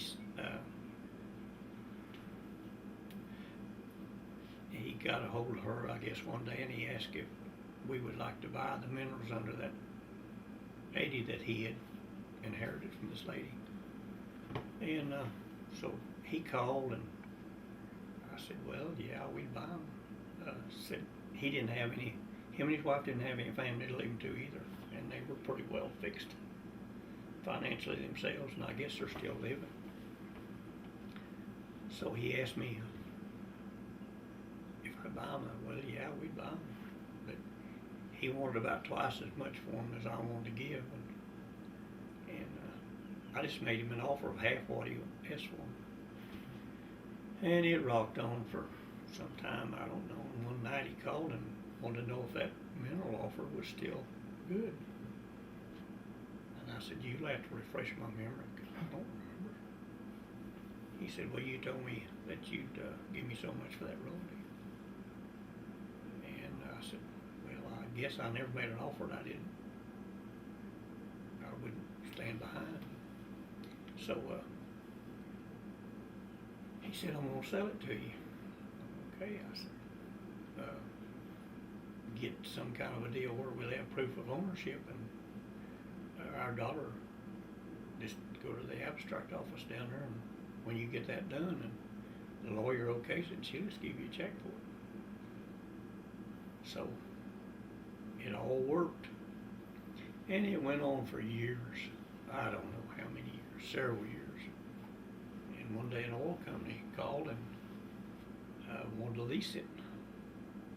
And I said, well, what do you pay? And he said, oh,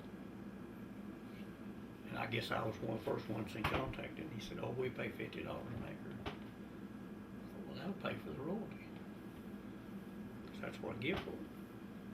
And so I leased it to him. Well, we got our money back, so we didn't have anything in it. And then 3 or 4 years ago, they pooled that section of land, and they drilled a well on it. And so we had that 72 acres royalty, and the well was good. And then we bought another 80 in that quarter, in that section, a few years before, and the bank had foreclosed on a 20 acres over there. And the banker lady called Joann one day and said, I see you bought an 80 there, would you buy this 15 of this 20 acres that I foreclosed on? And Joann just, well, yeah. What do you want for it? I don't remember what she told her, but anyway, she's bought it. And she come home, I came home that evening from doing something, and she said, I bought you 15 acres. And I said, where? And Wasn't a good deal. she told me, well, yeah, it wound up to be a good deal. She told me, and I said, do you know you bought the largest 15 acres in this country? I said, it's nothing but solid brush. And the old boy that owned it cut all of the timber off of it for wood. And I said, there ain't nothing over but sprouts. And I said, well, there was next to us, though. you know what the old saying is? I don't want to own the whole country, I just own what joins me. You know, you've probably heard that. So anyway, and when the banker lady made out the deed, she failed to exclude her royalty. And she probably didn't know what she had in here or not because her husband was deceased. Anyway, there was 3 or 4 or 5 acres royalty under that went in that same section, so we got that. And then we never did do anything with 15 acres. I never did even open the gate between them, the two properties.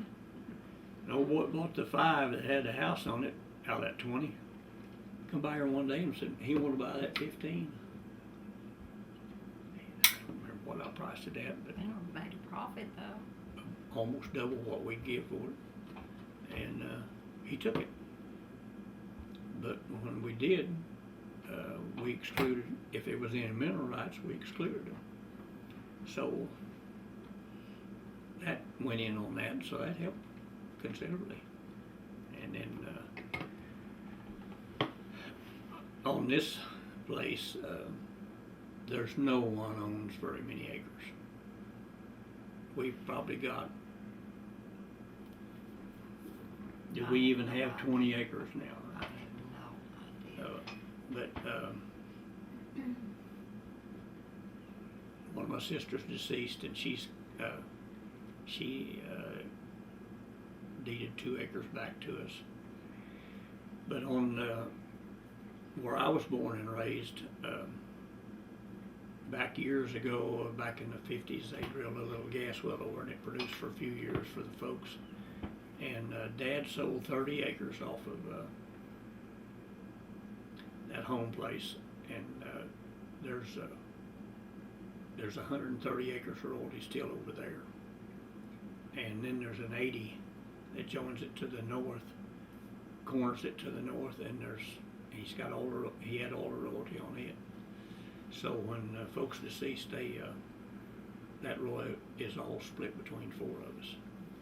And so we wound up with 50-some, each one of the kids wound up with 53 1/3 acres of royalty. But there's no production of well. There's a well over, but it ain't good. They drilled one of these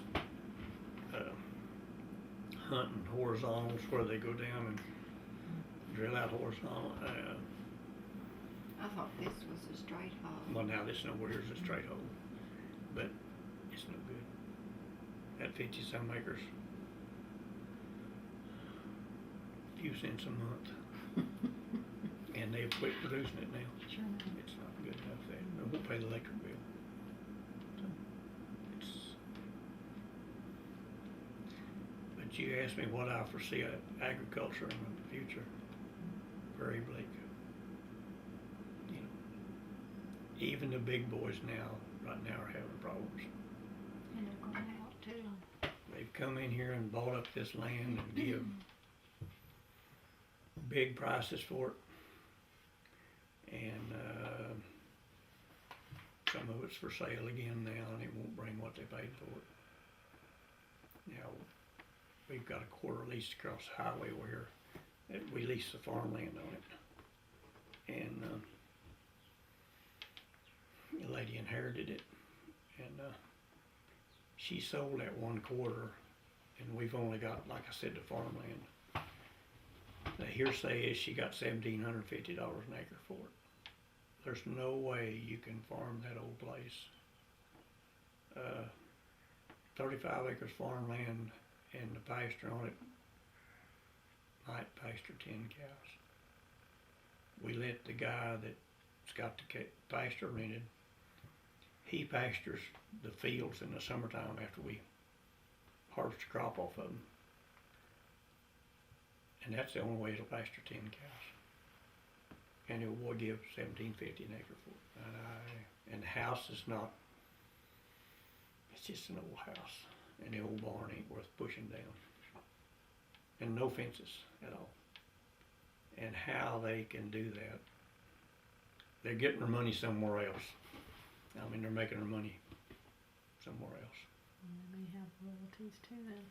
He works for an oil company. Well, he is an oil He's company. the big wig in Mobile Oil. Seems like you almost have to have an economics degree to figure some of this stuff out. It's Janice's husband works for a Scissortail gas company, and our middle daughter, she works at Abstract and Garrity Company in Chandler, and her husband works for Mercury at Stillwater, and they got within about that far. Him the other day, he's been there since '83, and they laid everybody off up down to 84. Number 84. No, 84. Oh. They went from 700 employees down to 170. And the oldest daughter lives at Guthrie, and she's She's head cashier, and then she's senior vice president at the First Bank in Chandler. and her husband's been teaching school for a long time, and he's trying to retire this year. So She wants to build a new home on the farm where he was born and raised. But she drives 90 miles a day. and runs the bank. And It's He- just that farm blood, you can't get rid of it. he teaches school and plays golf. Well, that he can do here. Might hit a tree or two. Yeah. Well, there's a golf course over here north of Chandler. It isn't far from him. But she says when he retire, and he's retiring this year, she says they're gonna move closer to work. Because I don't guess she has the intention of retiring. So, well, she can't. She's 50, She's 55. 55, and Have to go another 10 years probably so. just for insurance, if nothing else. And believe me, that Medicare and into the whole thing, the supplemental insurance is high. For both of us, our insurance is over $700 a month. That's with Medicare and That's what the Medicare supplement. takes out, and then our supplement. We have health choice just like, because he worked for the county, and so we're state insurance. when I worked for the county, we had Blue Cross and Blue Shield, and they started this little retirement thing just, I think, a year or 2 years before I quit. And they asked me when I quit if I wanted to draw my retirement. Well, I didn't know whether I was going to make it therein or not, so I didn't amount to much. So I said, just forget it, just freeze it or whatever you do with it. So it went on here and I just, you might say, forgot about it. And when I got to be 60, we got a letter, well, even before that, we got a letter that we were a vested employee and we could have the state insurance at a cost, at a fee. Well, at that time, it was really better than Blue Cross and Blue Shield and a little cheaper. So, well, you know, that'd be all right. Well, then they got caught with their hand in the till down there long about that time, and insurance went up and benefits probably went down some. But we just kept it, because if you ever get out of state insurance, you can't get back in. And then when I was 60, we got a letter that said, vested employee, you have to start drawing your retirement. So she called up and said, well, can't we put this off till 65 or so, and will it keep growing? No, you start drawing now or you don't draw it. So we started drawing it. He draws $305 a month. Almost half of your insurance. Yeah, yeah. So, you know, Hey. well, they do pay $100 on my health insurance, or that's what they say. And then there's a death benefit in there of $5,000. So aren't you glad you told him just to? Well, yeah, Oh, because yeah. you know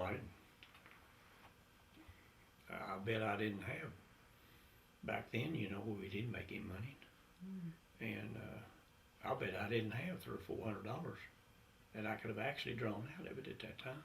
You know, I don't have any idea, but it couldn't have been much, because I don't know when they first started. I don't know when they started the retirement thing.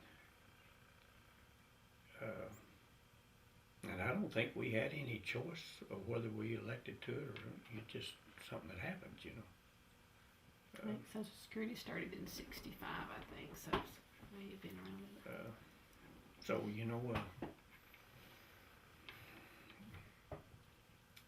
I just figured, well, let's leave it there. I might have to go back to work in 6 months. I didn't know, you know. But I just can't see. I don't think a young person could take this thing and draw a salary out of it and live if you give it to them. That's how much profit there is in it, you know. Well, machinery's so expensive. Yeah, that tractor was $62,000. I traded one in, it was an '01 model. It got 27. And that wasn't enough, but that's another story. I didn't think that was enough, but now they've got, since the economy has got bad, they've got some, on a lot of this new stuff, they haven't lowered the price, but they've got some incentives. Like, well, for one thing, you buy something new, you get a warranty on it for whatever that's worth. And then they've got some free interest and this and that, some little baits, you know.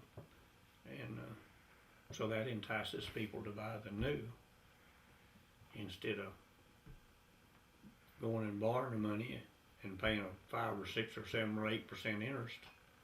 They can buy a new one and interest free for 3, 4, 5 years instead of versus paying less money for a used one and then paying interest on it and not having any warranty. Well, but we just wrote a check for it, and but on this one, well, I said, well, the money wasn't that I would have used to pay for it wasn't making hardly anything, but it's better than nothing. You know, I mean, you know, because they got 0 interest for 3 years. 3 years. Or I guess you could add it for 40, maybe 42 months as much as they had it. So anyway, I did it. And how many times have you been on it since then? And altered? No. Have you been on it? On it, On oh. your new tractor? I haven't. I've been up in it one time. One. They delivered this morning, and Oh, okay. I You didn't. haven't had time yet. I haven't. They're Uh, already, We can get up in it. they've already started installing the bell Grandson's monitor. over installing all the bale monitor for the round baler, and we've got a spray rig that's got a foam applicator device in it that you put the foam on the right side or the left side, so it's a marker. He's installing that. This is the first new tractor, or first tractor has a child seat in it. We have a little 4-year-old great grandson that lives on the corner of the home place over there. She kept him one day a week for a long time. Then he got where he's pretty much a handful, so he goes to daycare every day. But when she kept him, if he couldn't get him to go to sleep, I'd take him a ride on the tractor, and when we got back, he'd be asleep. So, give her a break. We have some donkeys, and when he was about 6 months old, he would take him to the barn, and he would carry him in one arm and 2 5-gallon buckets of grain in the other arm, and feed the calves down there. And that donkey, he'd stop and let Zach pet the donkey. Well, then hopefully in a few years he'll be sitting here telling stories. His dad says he will own that farm over there, one way or another. So That'd He be 6 said- generations then. I was doing He said that he would be a farmer if he could make the money on the farm that he makes. He works Shoot. for Chesapeake. He started out at Hertz. His degree is in accounting. OSU. he went 2 years at Edmond, and then he switched to OSU. And But it took longer, 2 years to get through though. He couldn't decide what he wanted to be when he grew up. But he has been Michael's dad. His parents were divorced when he was small, so Granddad's his dad. So he's over here every weekend. He doesn't want us to pay him or anything. He's got to be at the farm every weekend. We get a little home cooking too, huh? well, Sandwiches at noon.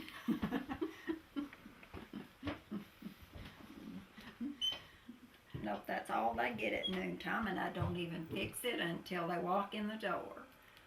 I used to fix meals at noon. It might be 2 or 3 hours later he would be in.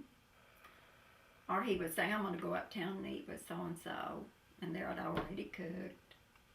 So I got where it's sandwiches. When they walk in the door, I fix it. Now do I tell the other story?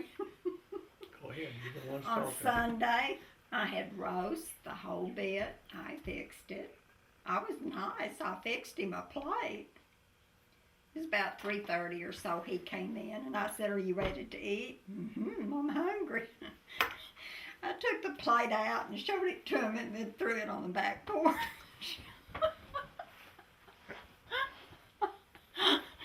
I said, the only thing I hated about that, it broke my plate. So since then, it's sandwiches. You remember that? Yeah, I remember that.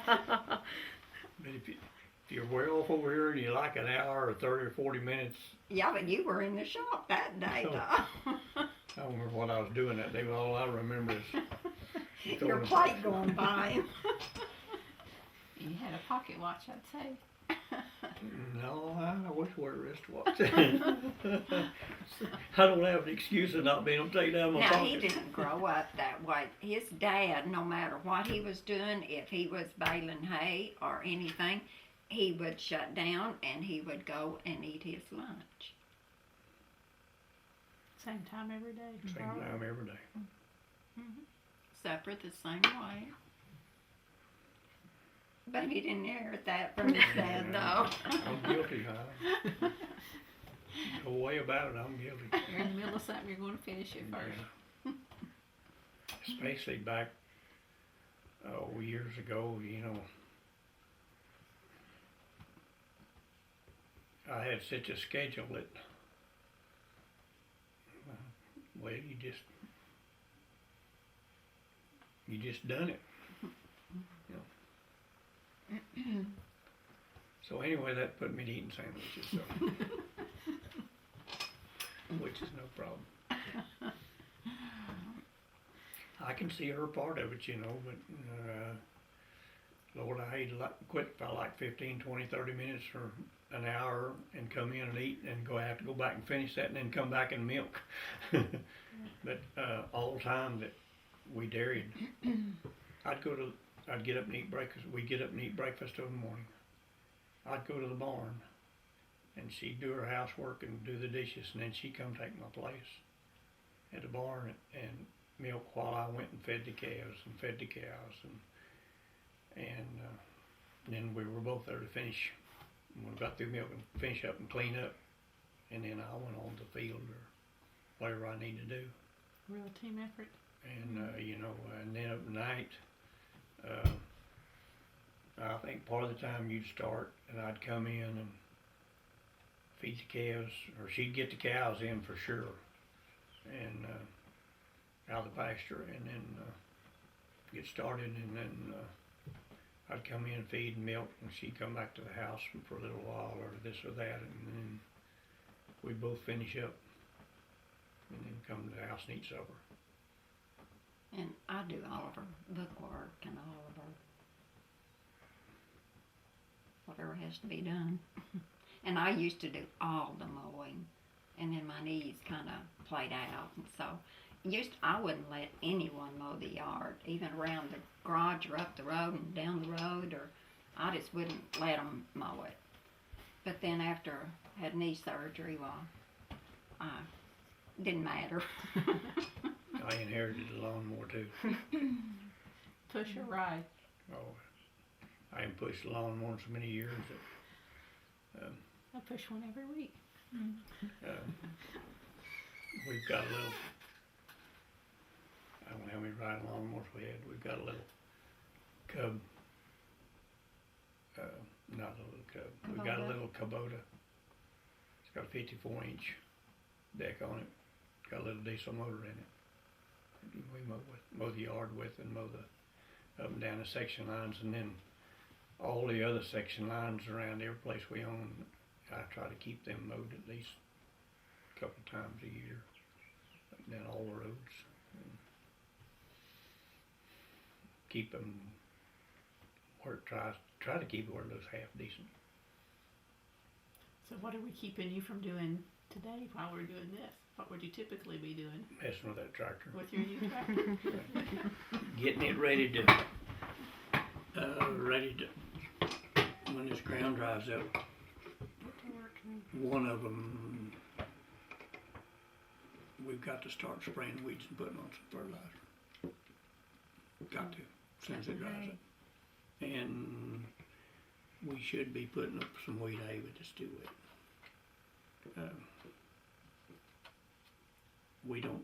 We've got this over and over, but I don't do any custom work. I feed the cows in the wintertime, and then run it in my spare time and clean up our own property. And I don't know which is That's his fine job. He likes to run the dozer. I could sit on that old thing hours. As I say, work's his hobby. But he never did fish or hunt or go to the coffee shop or... Just came home for sandwiches. Oh no, later years, I mean, he goes, since we're not dairy, why he'll go uptown and get... I don't go to the coffee shop though. I'll go by the Indian store and get me a cup of cappuccino or a pop once in a while. Some when I'm feeding. And he'll always bring me some cappuccino. From 5 cents to what? The Coke now is what? $1.49. course, back then it was in a little bottle, and now 20 ounces is $1.49, I think. I don't drink Cokes anymore, but you know, you know, we used to. She was busy or something. We'd go uptown and eat at a cafe, and last year when we were fixing these fences, I'd take this guy that helped us up there, and three of us go up there and eat 3 hamburgers and maybe drink 3 glasses of tea. It'll be $18, $19. And maybe Dusty, if he goes, he'll maybe have cheeseburger and cottage cheese or something like that.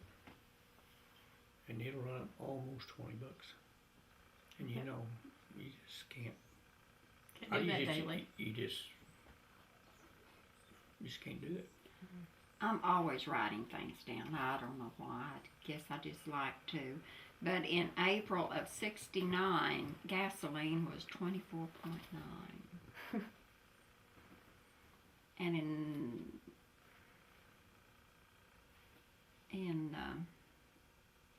1986, diesel was 59 cents. And it got up to almost $4 farm fuel.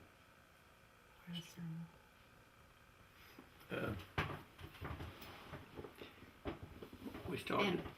And you might tell me about fertilizer, how much it's gone up. And Last year, nitrogen fertilizer got up to over $800 around $800 a ton, and it's down to 4 now, somewhere around 4 now. Several years ago it was 90. You know, $80, $90. And how much do you use normally? Oh, Roughly. I don't know how many tons we use. That's not something you can get and store. No, you can't hardly store that.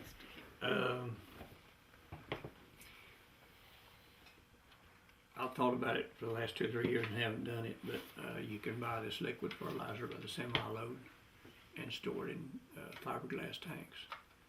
And we could use it that way off the farm and probably save a little bit of money.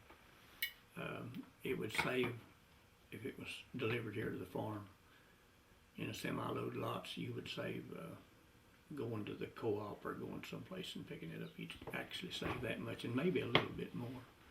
Time and money both. You'd save some time and money both. But I didn't do it a couple of years ago because she's got a nephew that I think the world and all of, but he would have probably wanted to use a lot of it, and he's farms too, and he would probably want to use quite a little bit of it, and I just don't like to do all them things, and I sure enough couldn't tell the boy no, you know, and he's a good person, but I might do that later on. Get your tractor paid for first. Hey,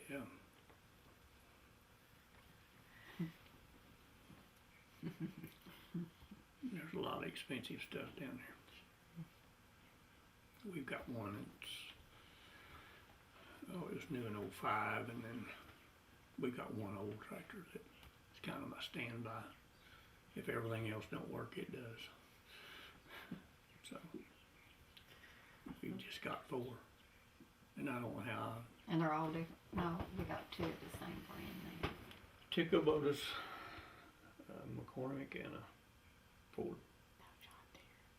No way. It was a John Deere, and then I've been stung so many times on John Deere that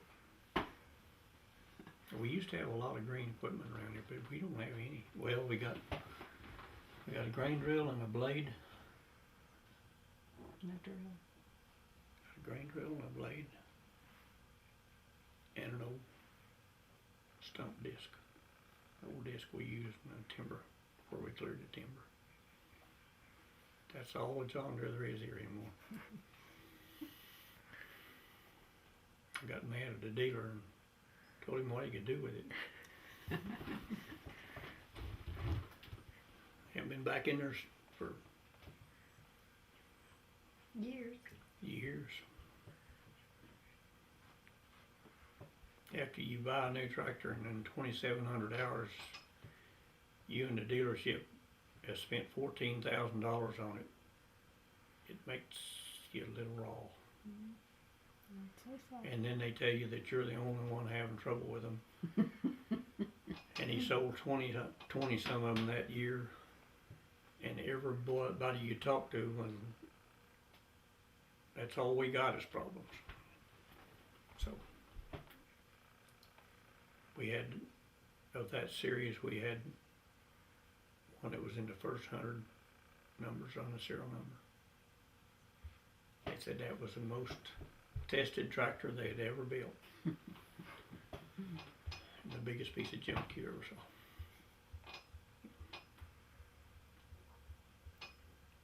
$2,700 I'd had all I could handle of it.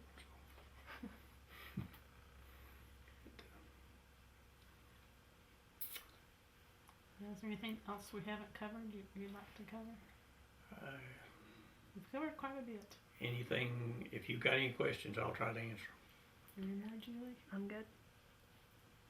Any of this you want to copy or take some pictures of, feel free. Let's shut off first. And thank you for having us today. Oh, thank you for coming.